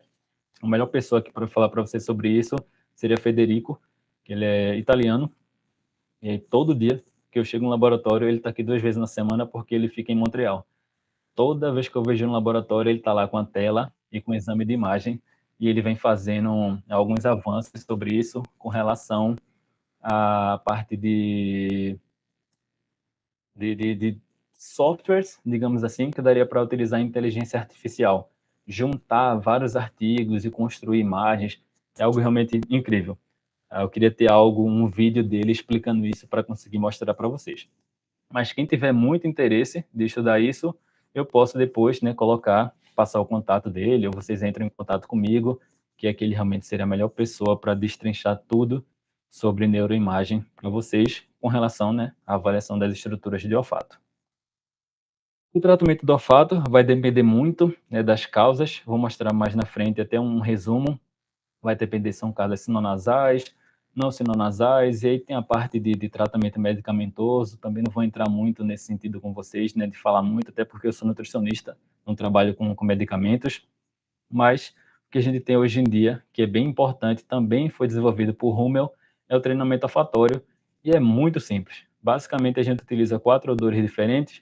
Você vai testar, vai cheirar, na verdade, esses odores 2 vezes por dia, de manhã e de noite, em torno de 20 a 30 segundos, e tem um mecanismo, né, relacionado a uma plasticidade periférica, principalmente, por isso que eu coloquei aqui em vermelho a parte central.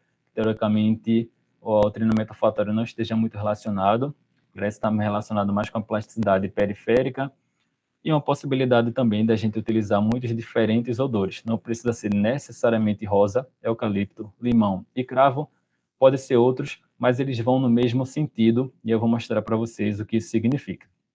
Então, dependendo da condição, o treinamento olfatório pode ter uma melhor resposta, uma resposta mais suave, menor, então vai depender muito disso, mas hoje o que parece é que esse treinamento é realmente bem interessante. Então, como eu mostrei para vocês, né, dependendo da condição, a gente pode ter resultados mais heterogêneos, e isso também foi desenvolvido pelo Rummel. A primeira artigo que ele publicou foi em 2009 sobre isso. E essa parte de plasticidade periférica está muito relacionada ao que a gente viu lá das células basais. Muita regeneração, que eu mostrei para vocês, em torno de 30 a 60 dias, a gente está tendo essa regeneração dos neurônios, e o treinamento olfatório parece estar muito relacionado com isso, talvez não muito com a regeneração central, que também acontece no bulbo. E como mostrei para vocês, né, aqui essa questão dos odores, eles são escolhidos baseado no que Hans Henning tentou, né, um médico alemão, tentou descrever, né, classificar os odores.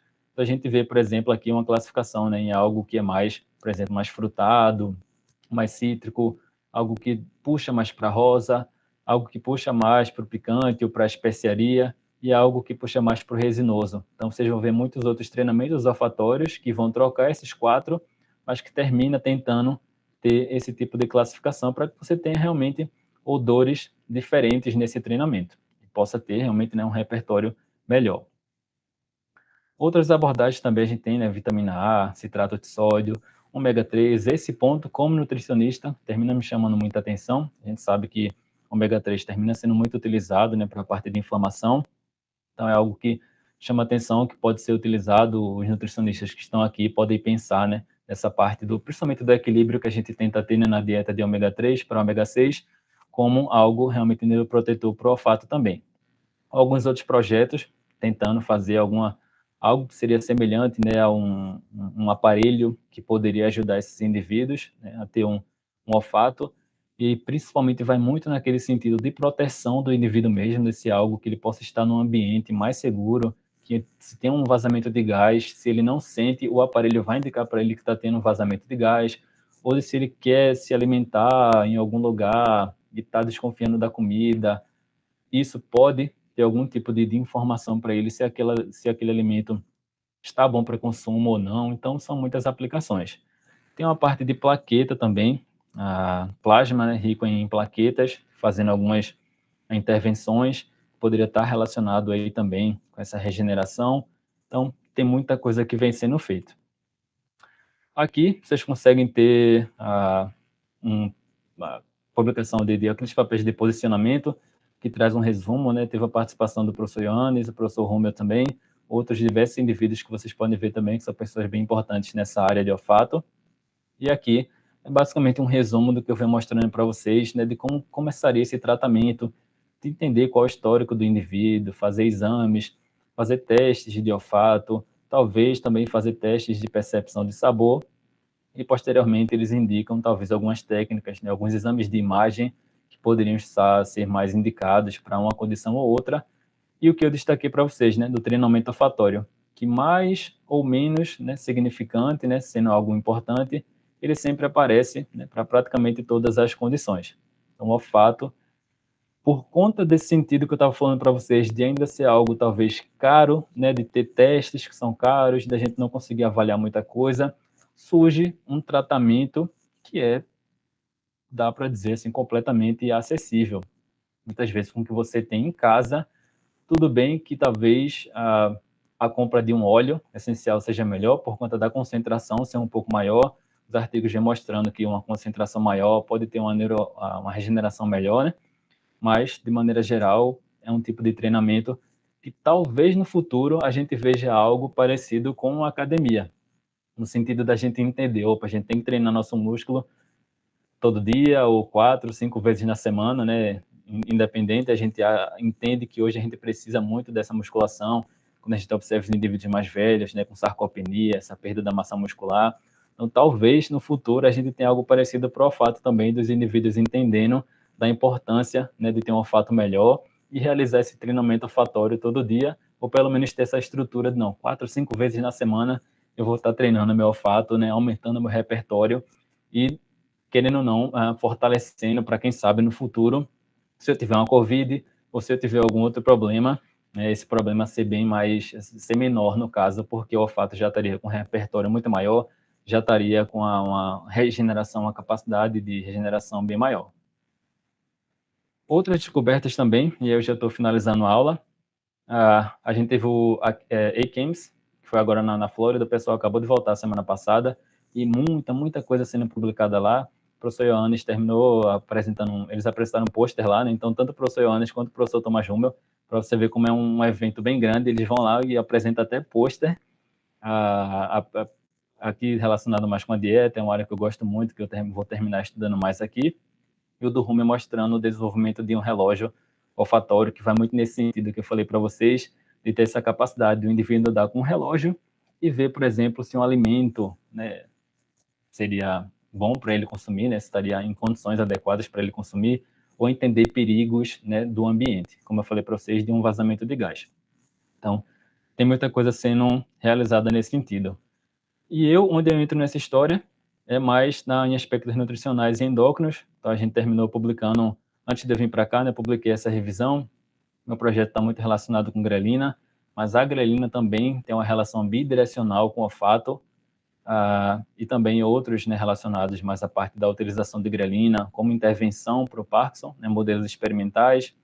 Outro também que a gente terminou publicando, submetendo recentemente, que eu acho que é algo que a gente ainda precisa explorar bastante, que é a associação dos hábitos dietéticos e da função olfatória em indivíduos com Parkinson.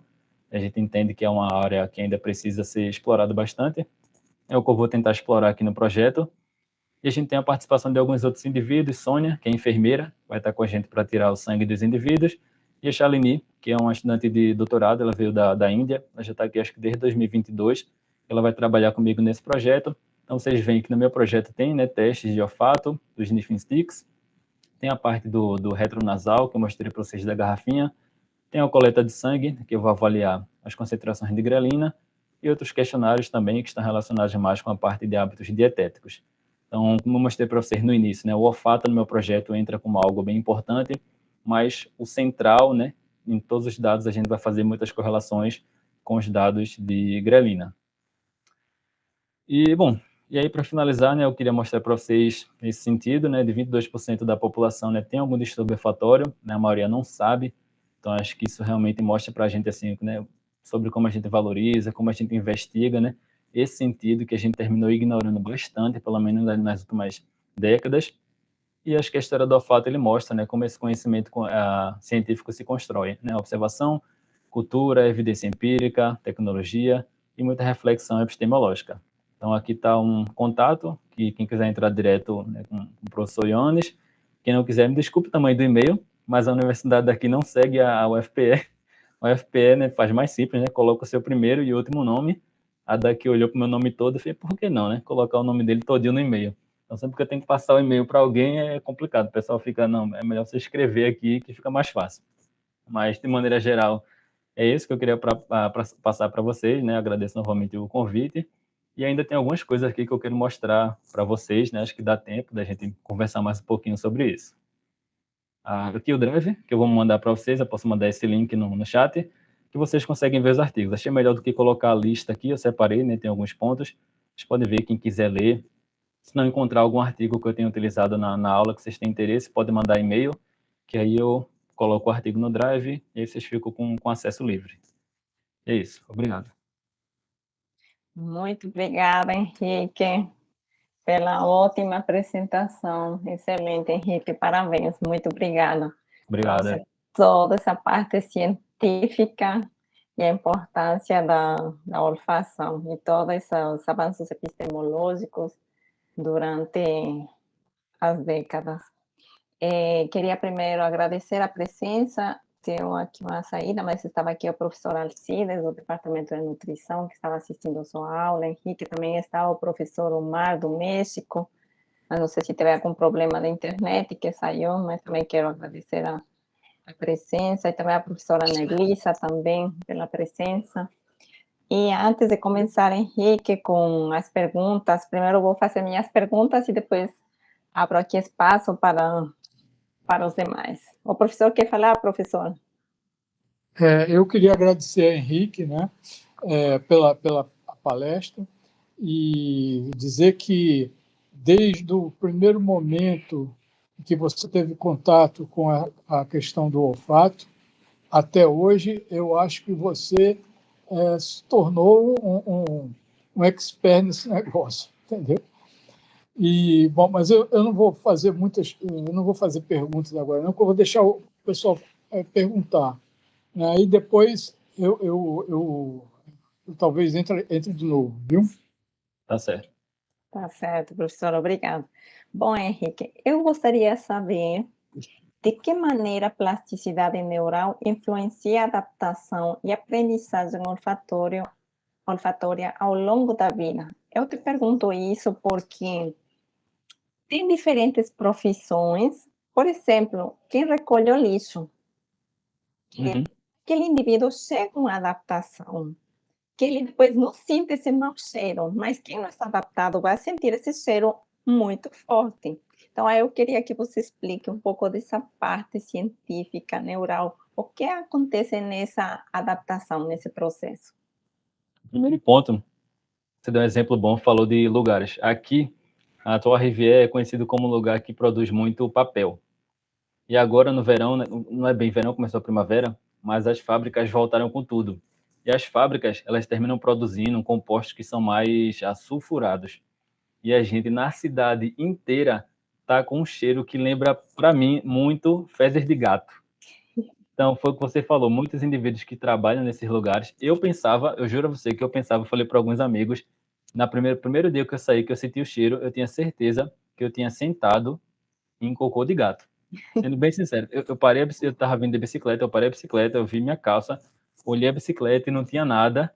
E eu disse, não é possível. E aí a gente tem aquele tabu do medo de perguntar, será que sou eu que só estou sentindo esse cheiro? Eu não vou falar para ninguém, não. Então passei um dia sem falar para ninguém, chegou no outro dia, eu disse, não, eu tenho que falar para alguém. Eu perguntei, falei para uma amiga, e ela disse, eu estou sentindo muito e eu também não queria falar para ninguém, com medo de só eu estar sentindo. Então tem esse ponto que eu fico imaginando dos indivíduos que trabalham nesse lugar, como essa exposição frequente a compostos que talvez tenham um efeito muito deletério para o nosso epitélio, então, para o sistema nervoso central de maneira geral. Então, nesse sentido da plasticidade, é muito importante se a gente observar, dentro do contexto do Doherty, que não tem como deixar de falar do Doherty com o professor Raul aqui, de influências que vão acontecer no início da vida, que realmente podem deixar a gente mais sensíveis a ter alguns problemas na vida adulta. Então, tem muito artigo com essa exposição fetal. A partir da 28ª semana, a gente já está sendo exposto, né? O feto já está sendo exposto pelo líquido amniótico a diferentes odores da dieta materna, da mãe. Então, é por isso que é muito importante, por exemplo, depois, né, do nascimento, você ter a amamentação exclusiva, tá? Essa parte dos odores que vai estar sendo passado para o indivíduo.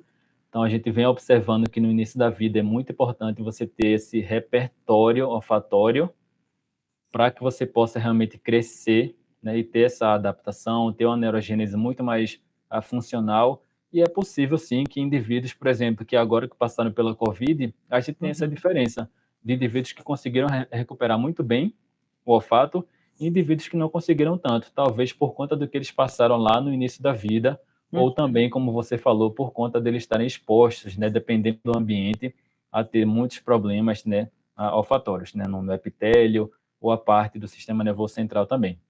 Então, acho que é um ponto bem importante. Não lembro se você perguntou só isso, se responde bem, ou se tem algum ponto mais para a gente discutir. Não, ficou ótimo. Tenho agora outra pergunta, Henrique. Gostaria que você explique a relação entre o sistema olfatório e estruturas límbicas envolvidas nas emoções e na memória.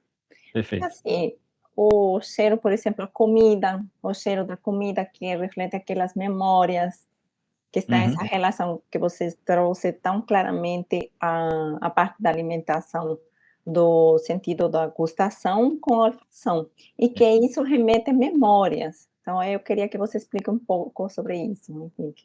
Justamente porque a gente tem essa ligação direta. Acho que eu cheguei a comentar para vocês que não passa pelo tálamo. Então, é o único Uhum, sentido que a gente tem que não passa pelo tálamo. Ele vai direto e atinge as áreas do sistema límbico. Então a gente vai ter algo muito relacionado com o hipocampo. É importante até quando você observa indivíduos com Alzheimer, que eles podem esquecer, digamos assim, do neto, mas de algum olfato eles conseguem. Não é que necessariamente eles vão lembrar o que é o olfato, o que é o cheiro, ou onde eles estavam no momento. Não é que ele vai dizer para você, ah, esse cheiro me lembra, minha neta tinha 5 anos, eu estava em 1980, mas ele vai reagir, ele vai entender que aquele cheiro ele passou muitas vezes na vida dele, foi exposto àquele odor muitas vezes na vida dele. Então é por isso que quando a gente observa o sentido do olfato sendo o único que não passa pelo tálamo, a gente tem uma resposta muito grande com a memória. Chega na amígdala, chega no hipocampo, e é por isso, né, quando a gente estava falando para você de Alzheimer, de Parkinson, por isso que o Alzheimer ele influencia muito mais, né? Porque o Parkinson ele termina começando, né, como eu falei para vocês, pelo bulbo olfatório, mas pelo tronco também, e depois passa para outras áreas. O Alzheimer não. O Alzheimer ele já começa direto nas áreas do sistema límbico. Então, a primeira coisa que o indivíduo deixa de conseguir relacionada ao olfato é identificar. É identificar, é discriminar, é nomear um odor. uhum. Esse é um ponto realmente bem importante para quem estuda Alzheimer, essa observação, né, das áreas do sistema límbico. Muito importante. É. Bom, não tenho mais perguntas, Henrique, só queria comentar a importância que você trouxe do que você está estudando sobre o Parkinson e sobre esos testes, que tomara, não sei se lá em Canadá já usam esses testes na área clínica, mas tomara que no futuro você tenha acesso a esses testes que não sejam tão caros e sejam acessíveis, já que você traz que essa perda olfatória acontece muito antes que as alterações motoras. Então, poderia ser, não sei se minimizado os efeitos ou tratado antes de que outras complicações apareçam nesse tipo de pacientes. Então, achei na área clínica isso muito, muito interessante. Com E, certeza. e parabéns, Henrique, novamente pela ótima Legal. apresentação. Aqui eu tenho tenho algumas estruturas aqui, vocês veem que é um pouco mais complicado. Então, essa daqui é uma parte, acho que dá para ver. Uhum, E tá. tem 16 canetas, só que tem outra dessa, esse aqui é para um teste, esse aqui acho que seria para o teste de discriminação, tem outro, igualzinho esse daqui, que seria para o teste de limiar, e ainda tem outro. Então, assim, isso aqui custa US$ 1.650, acho Uhum, canadense. Então, uhum, e tem prazo de validade. uhum, É complicado, assim, quando a última vez que eu falei com o professor Johannes, ele disse que ainda acha que é complicado, assim, na prática do dia a dia, ser aplicado para todo mundo, mas tudo bem que se você tem um indivíduo que tem um histórico, como eu mostrei para vocês daquele artigo, né, ele começa sempre pelo histórico do indivíduo. Se tem um uhum, histórico familiar, tem algum problema que pode indicar Parkinson, pode indicar Alzheimer, aí faz muito sentido você aplicar um teste, mesmo que vá durar 40 a 45 minutos, porque é uhum, um teste mais direcionado que faz mais sentido. Mas aplicar para todo mundo, independente do histórico, ainda não, porque tudo é caro. Até uhum, esse teste que eu mostrei para vocês do papel, o UpCity, é uhum, US$ 30. É uhum, difícil, não dá para um médico ter várias disso aqui para aplicar para todo paciente, uhum. mesmo que a perda fatória possa indicar muita coisa. É. Tomara que no futuro, Henrique. É, com certeza. Tem muito avanço sendo feito. Exatamente. Obrigada, Henrique. Agora vou abrir espaço. Joaci, pode fazer sua pergunta, Joaci.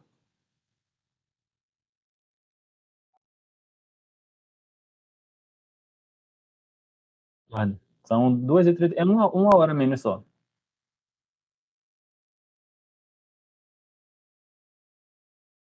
Verdade. Obrigado.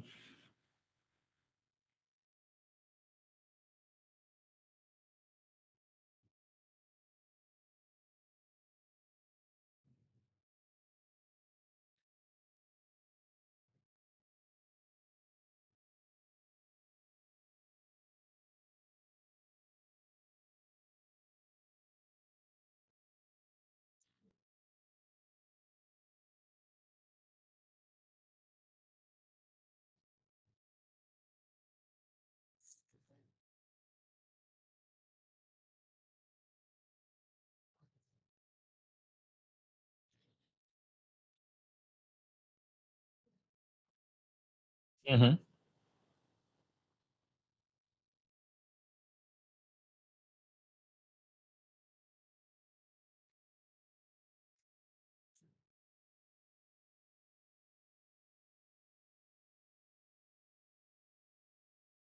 Exato.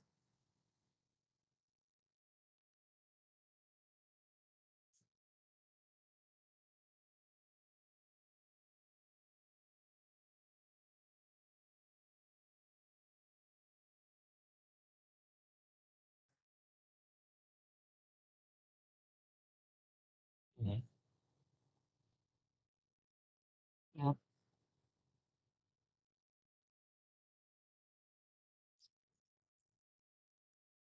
Principalmente até quando eu falei, acho que durante a apresentação, em torno de 80 a 90% do que os indivíduos descrevem, né, como sabor, seria mais, como gosto no caso, seria o sabor, né, algo completo que precisa do olfato.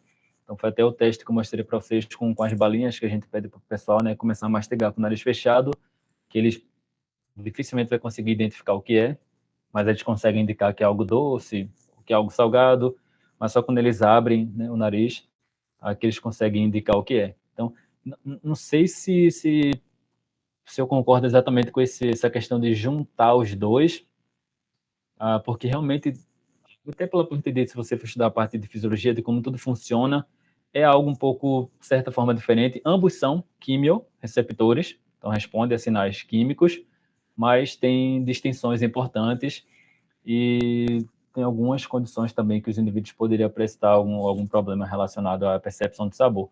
É muito mais comum observar, principalmente em neurodegeneração, mais problemas de olfato. Mas acho que, de certa forma, ainda é importante a gente distinguir, separar os dois, até porque tem os testes que a gente consegue fazer, né? Não tenho nenhum pó aqui para mostrar, mas tem alguns pós que a gente consegue colocar na língua do indivíduo para ver se realmente ele tem ali se ele está sentindo, pelo menos o ácido, o doce, e acho que isso consegue a gente separar muita coisa. Mas, de maneira geral, sim, quando a gente observa, né, o contexto geral, não tem como separar os dois, né? Tem que observar realmente os dois juntos, né, funcionando bem, perfeitamente.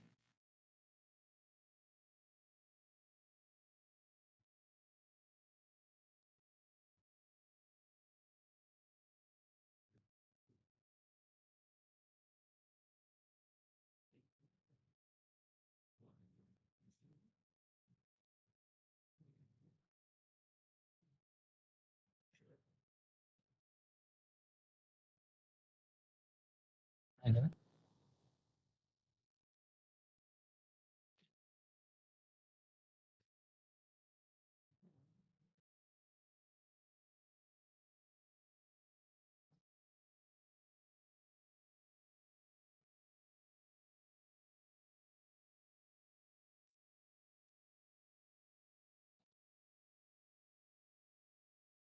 Uhum.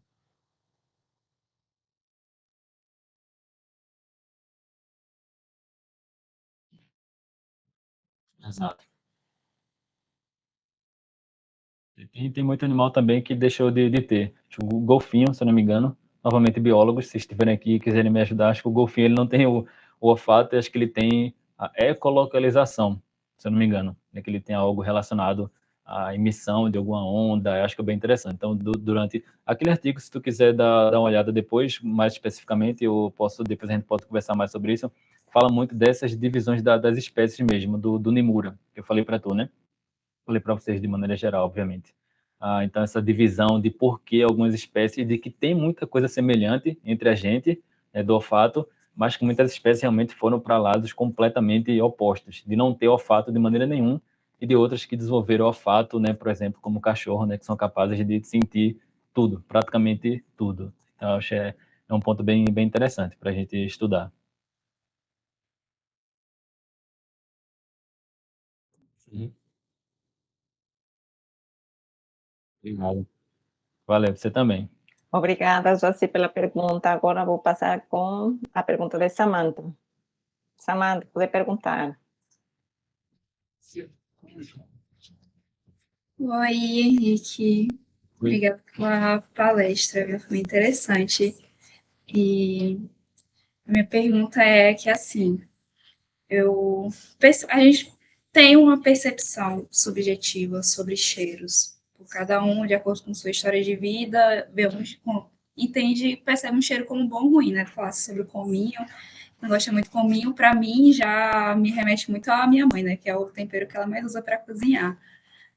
Mas também tem cheiros que são, creio que objetivamente, entende isso como bons e ruins, né? Por exemplo, o cheiro de podre a gente entende como algo ruim, o cheiro, sei lá, de uma flor, geralmente é mais agradável. Mas eu fico pensando sobre, tem essa terapia alternativa, que é a aromaterapia, né? Uhum. E ela compreende o uso de óleos essenciais, né? De sentir o aroma desses óleos, como para alguns específicos para foco, para relaxamento. E eu nunca cheguei a ver alguma coisa a respeito disso, mas eu já tive curiosidade de saber se existem estudos nesse sentido de investigar se existe realmente essa ação de determinados aromas sobre os sistemas neurais, assim, se eles realmente respondem de acordo com cada aroma, né? Tipo, tem esse aroma que vai me ajudar a concentração. Essa é uma discussão grande ainda, porque, primeiro, a gente achava realmente, tem um lado, né, que se você for ver alguns artigos, de que cada indivíduo vive num sistema olfatório, mais ou menos assim que você falou, né? Cada indivíduo vai ter ali um repertório olfatório e vai entender o mundo de maneira muito diferente.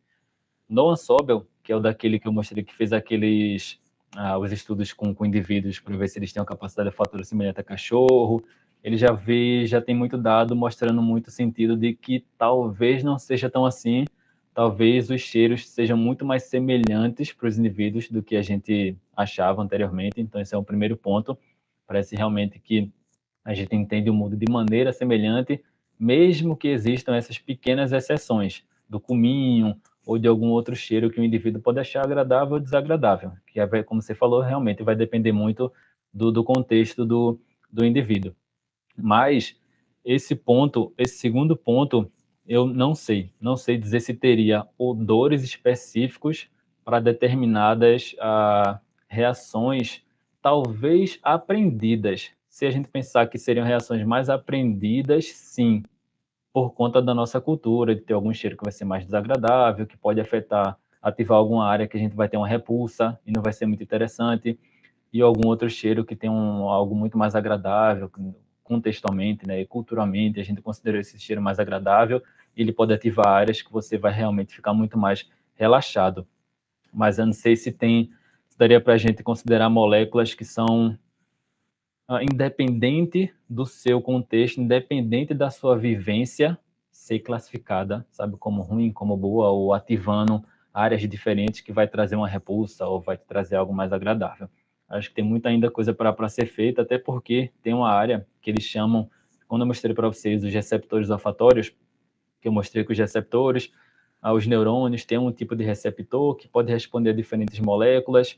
Hoje, dos 100% de receptores, a gente tem que eles chamam de processo de deorfanização, que é de entender a que tipo de molécula odorífera aquele receptor responde, em torno de 20%. Então, de 100% dos nossos genes receptores, a gente entende 20% só do que eles respondem.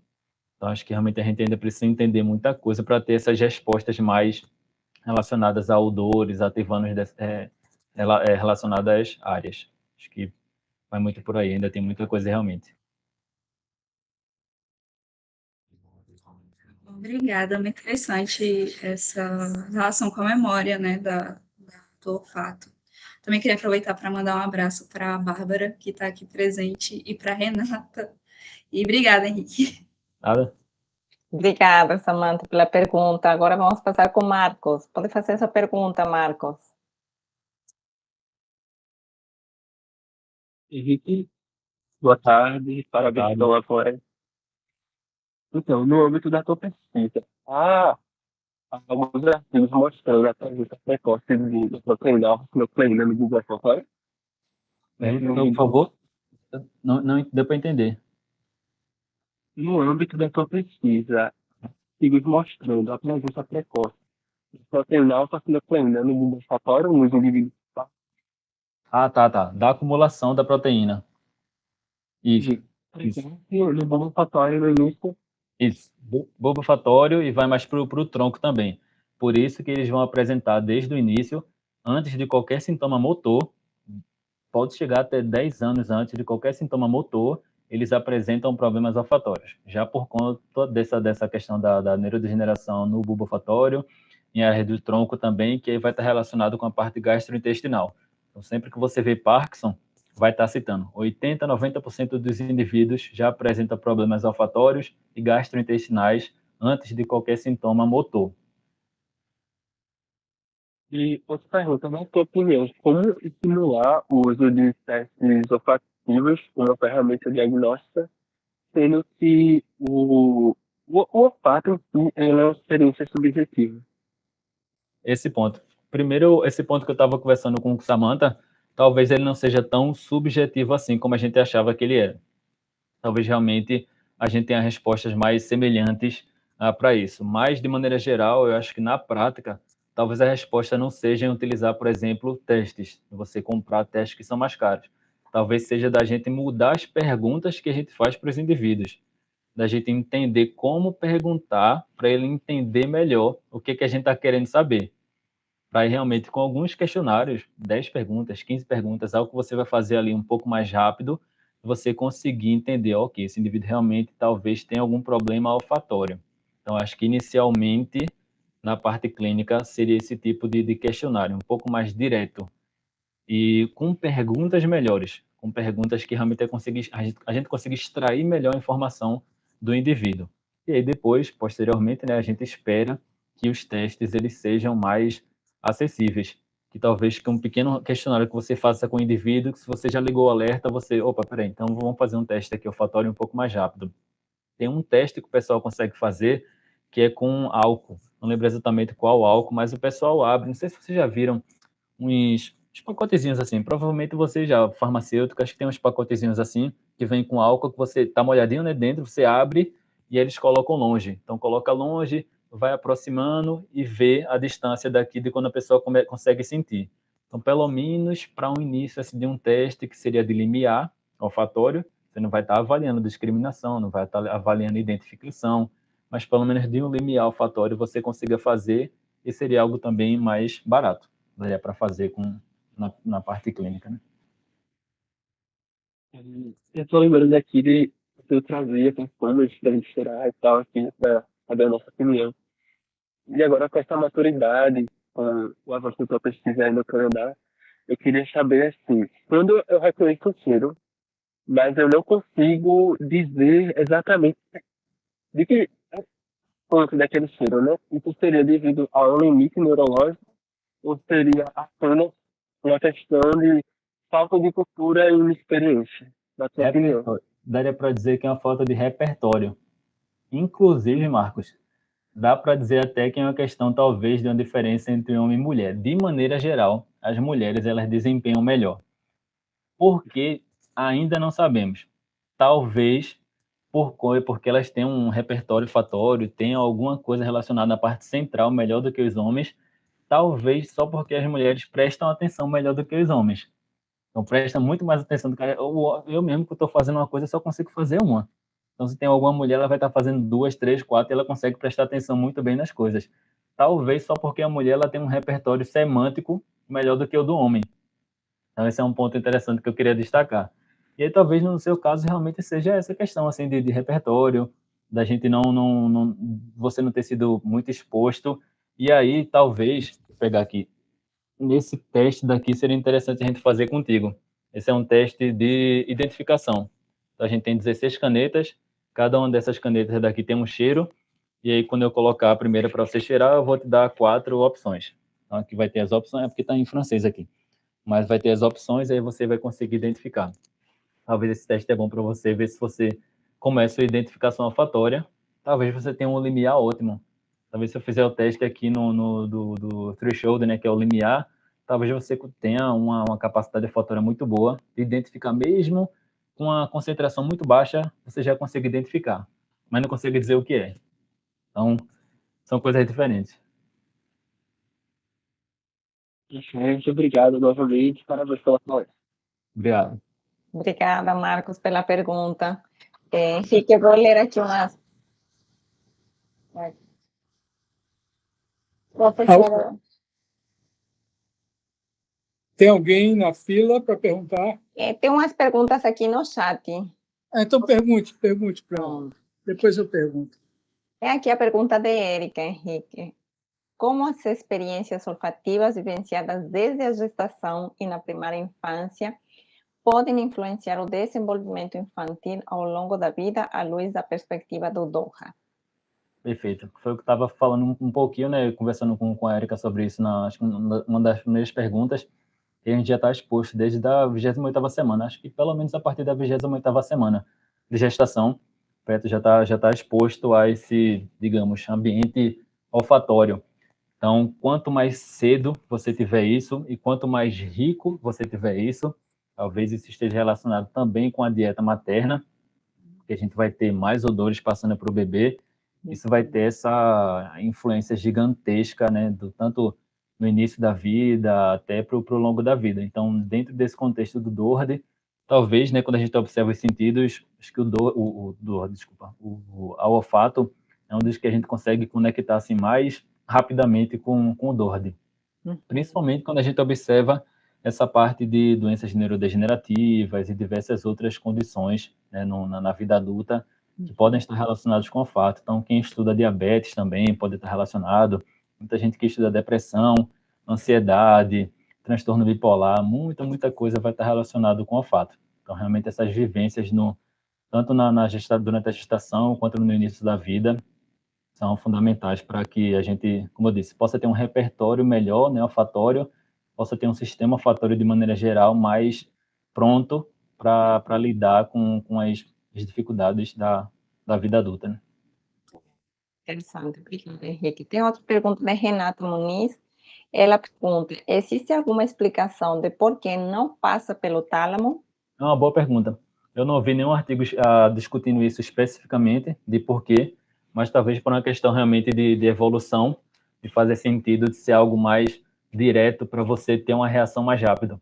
Principalmente quando a gente pensa assim nessa parte de perigos do ambiente que a gente pode identificar pelo olfato e ter essa resposta, né, emocional muito mais rápida. Então, talvez por essa questão de ser algo que seria benéfico para a gente, né, evolutivamente, acho que ele terminou se adaptando para não passar pelo tálamo, né, diferente de outras condições. Mas, assim, realmente é o que meu pensamento, assim, talvez baseado no que eu li, mas não vi nenhum artigo específico sobre isso. Explicando. A pergunta de Guilherme: eu gostaria de saber como funciona a questão do uso do olfato como entendimento precoce de características para possíveis sinais de alerta para o desenvolvimento de doenças. Achei muito interessante porque, do Parkinson, por exemplo, as repercussões motoras são mais para frente da doença, mas se identificado antes, essa alteração, o motor propriamente dito, no Parkinson já pode receber tratamento profiláctico, antes mesmo das alterações motoras. Tem algo que já utiliza essa detecção olfatória para identificar outras doenças? Não, esse é o ponto que a gente vem discutindo, né, na prática, do que a gente conseguiria fazer para conseguir dizer realmente assim, é Parkinson, é Alzheimer ou é alguma outra condição, né? Porque esse é o problema, assim, quando eu vejo muita gente que faz teste de olfato no indivíduo, ele fala, pô, como é que eu vou dizer para ele que se ele tiver problema no olfato, pode ser Parkinson, pode ser Parkinson, pode ser Alzheimer, ou pode não ser, pode ser uma anosmia específica, pode ser uma hiposmia, ou a intolerância olfatória, enfim, pode ser tanta coisa que fica difícil realmente da gente dizer. Acho que é uma carga muito grande para o paciente, para ele saber que um problema olfatório pode ser Parkinson, mas pode não ser. Tem muito estudo que faz isso, inclusive, aquelas coortes, né, de indivíduos que pegam, assim, 30, 40 indivíduos e vão acompanhando, e quando chega no final, tem 2 indivíduos. De 30, de 40, 2 desenvolveram Parkinson. Como é que no início daqueles indivíduos que tinham ali um sinal, um problema olfatório, não tem realmente ainda como a gente dizer, né, que pode ser Parkinson. Bom, a gente sabe, a gente vai ter essa ideia de que pode ser, precisa avaliar muitas outras coisas, mas não para passar para o paciente ou para dizer, né, com certeza. Mas acho que está evoluindo para isso. Não tem como voltar mais atrás, porque os avanços são são gigantescos. Uhum. Muita coisa. Tem uma moça, não sei exatamente de onde ela é, mas que o marido dela estava para desenvolver Parkinson, ou ele tinha Parkinson já, e ela sentia o cheiro nele diferente. E ela procurou associação. Você pesquisa na internet e vai achar fácil isso. Ela procurou uma associação de Parkinson e depois eles fizeram alguns testes com ela com camisa, colocando camisa de indivíduos com Parkinson e camisa de indivíduos sem Parkinson. E ela conseguia identificar pelo cheiro.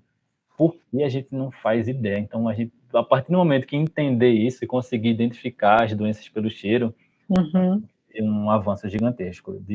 Como o Guilherme falou, né? 10, 15 anos antes, você já está tratando esse indivíduo. Uhum. Pelo menos poderia ser usado como você trouxe, Henrique, aqueles pacientes ou indivíduos que têm um histórico familiar, né? Se não é para todo mundo, pelo menos fazer essa triagem aqueles indivíduos que já têm antecedentes. Exato. Assim, então vou passar aqui para o professor Raul para encerrar.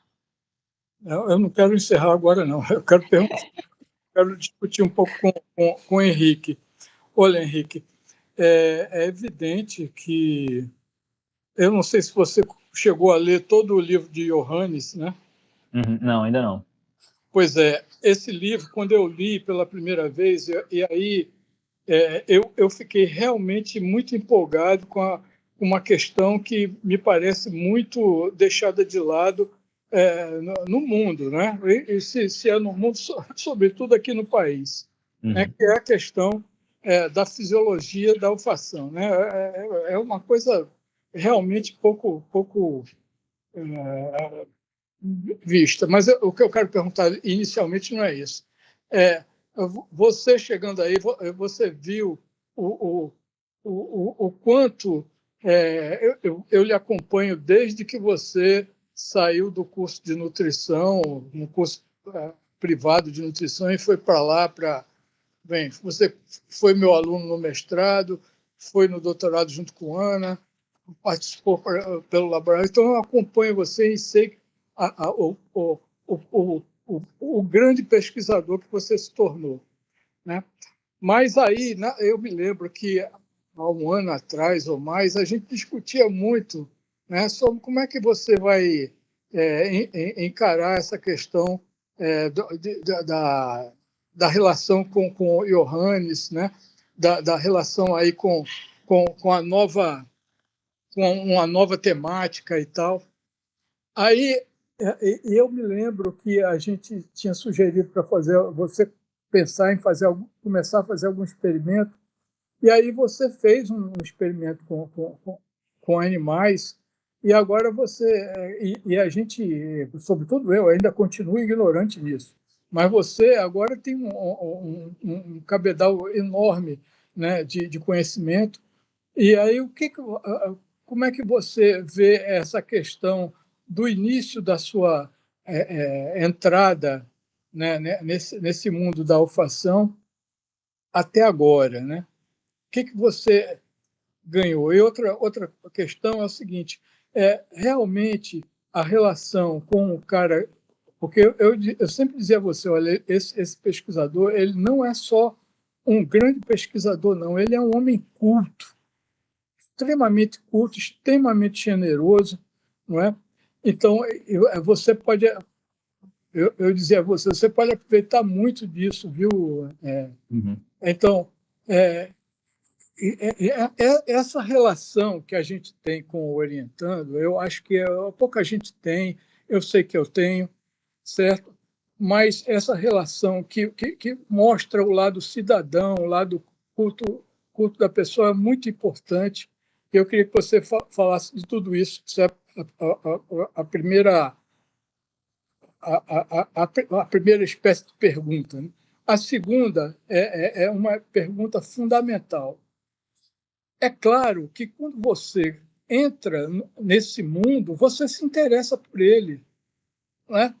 Aí você veja, você é um nutricionista, eu conheço vários, né? Eu trabalhei durante anos no curso de nutrição, não é? Em outros cursos também, mas nutrição era o meu curso que eu dedicava mais atenção. E eu sei do desleixo que se cuida, que se tem com a questão do olfato na nutrição, que é tão importante, chega até ser motivo de orientação para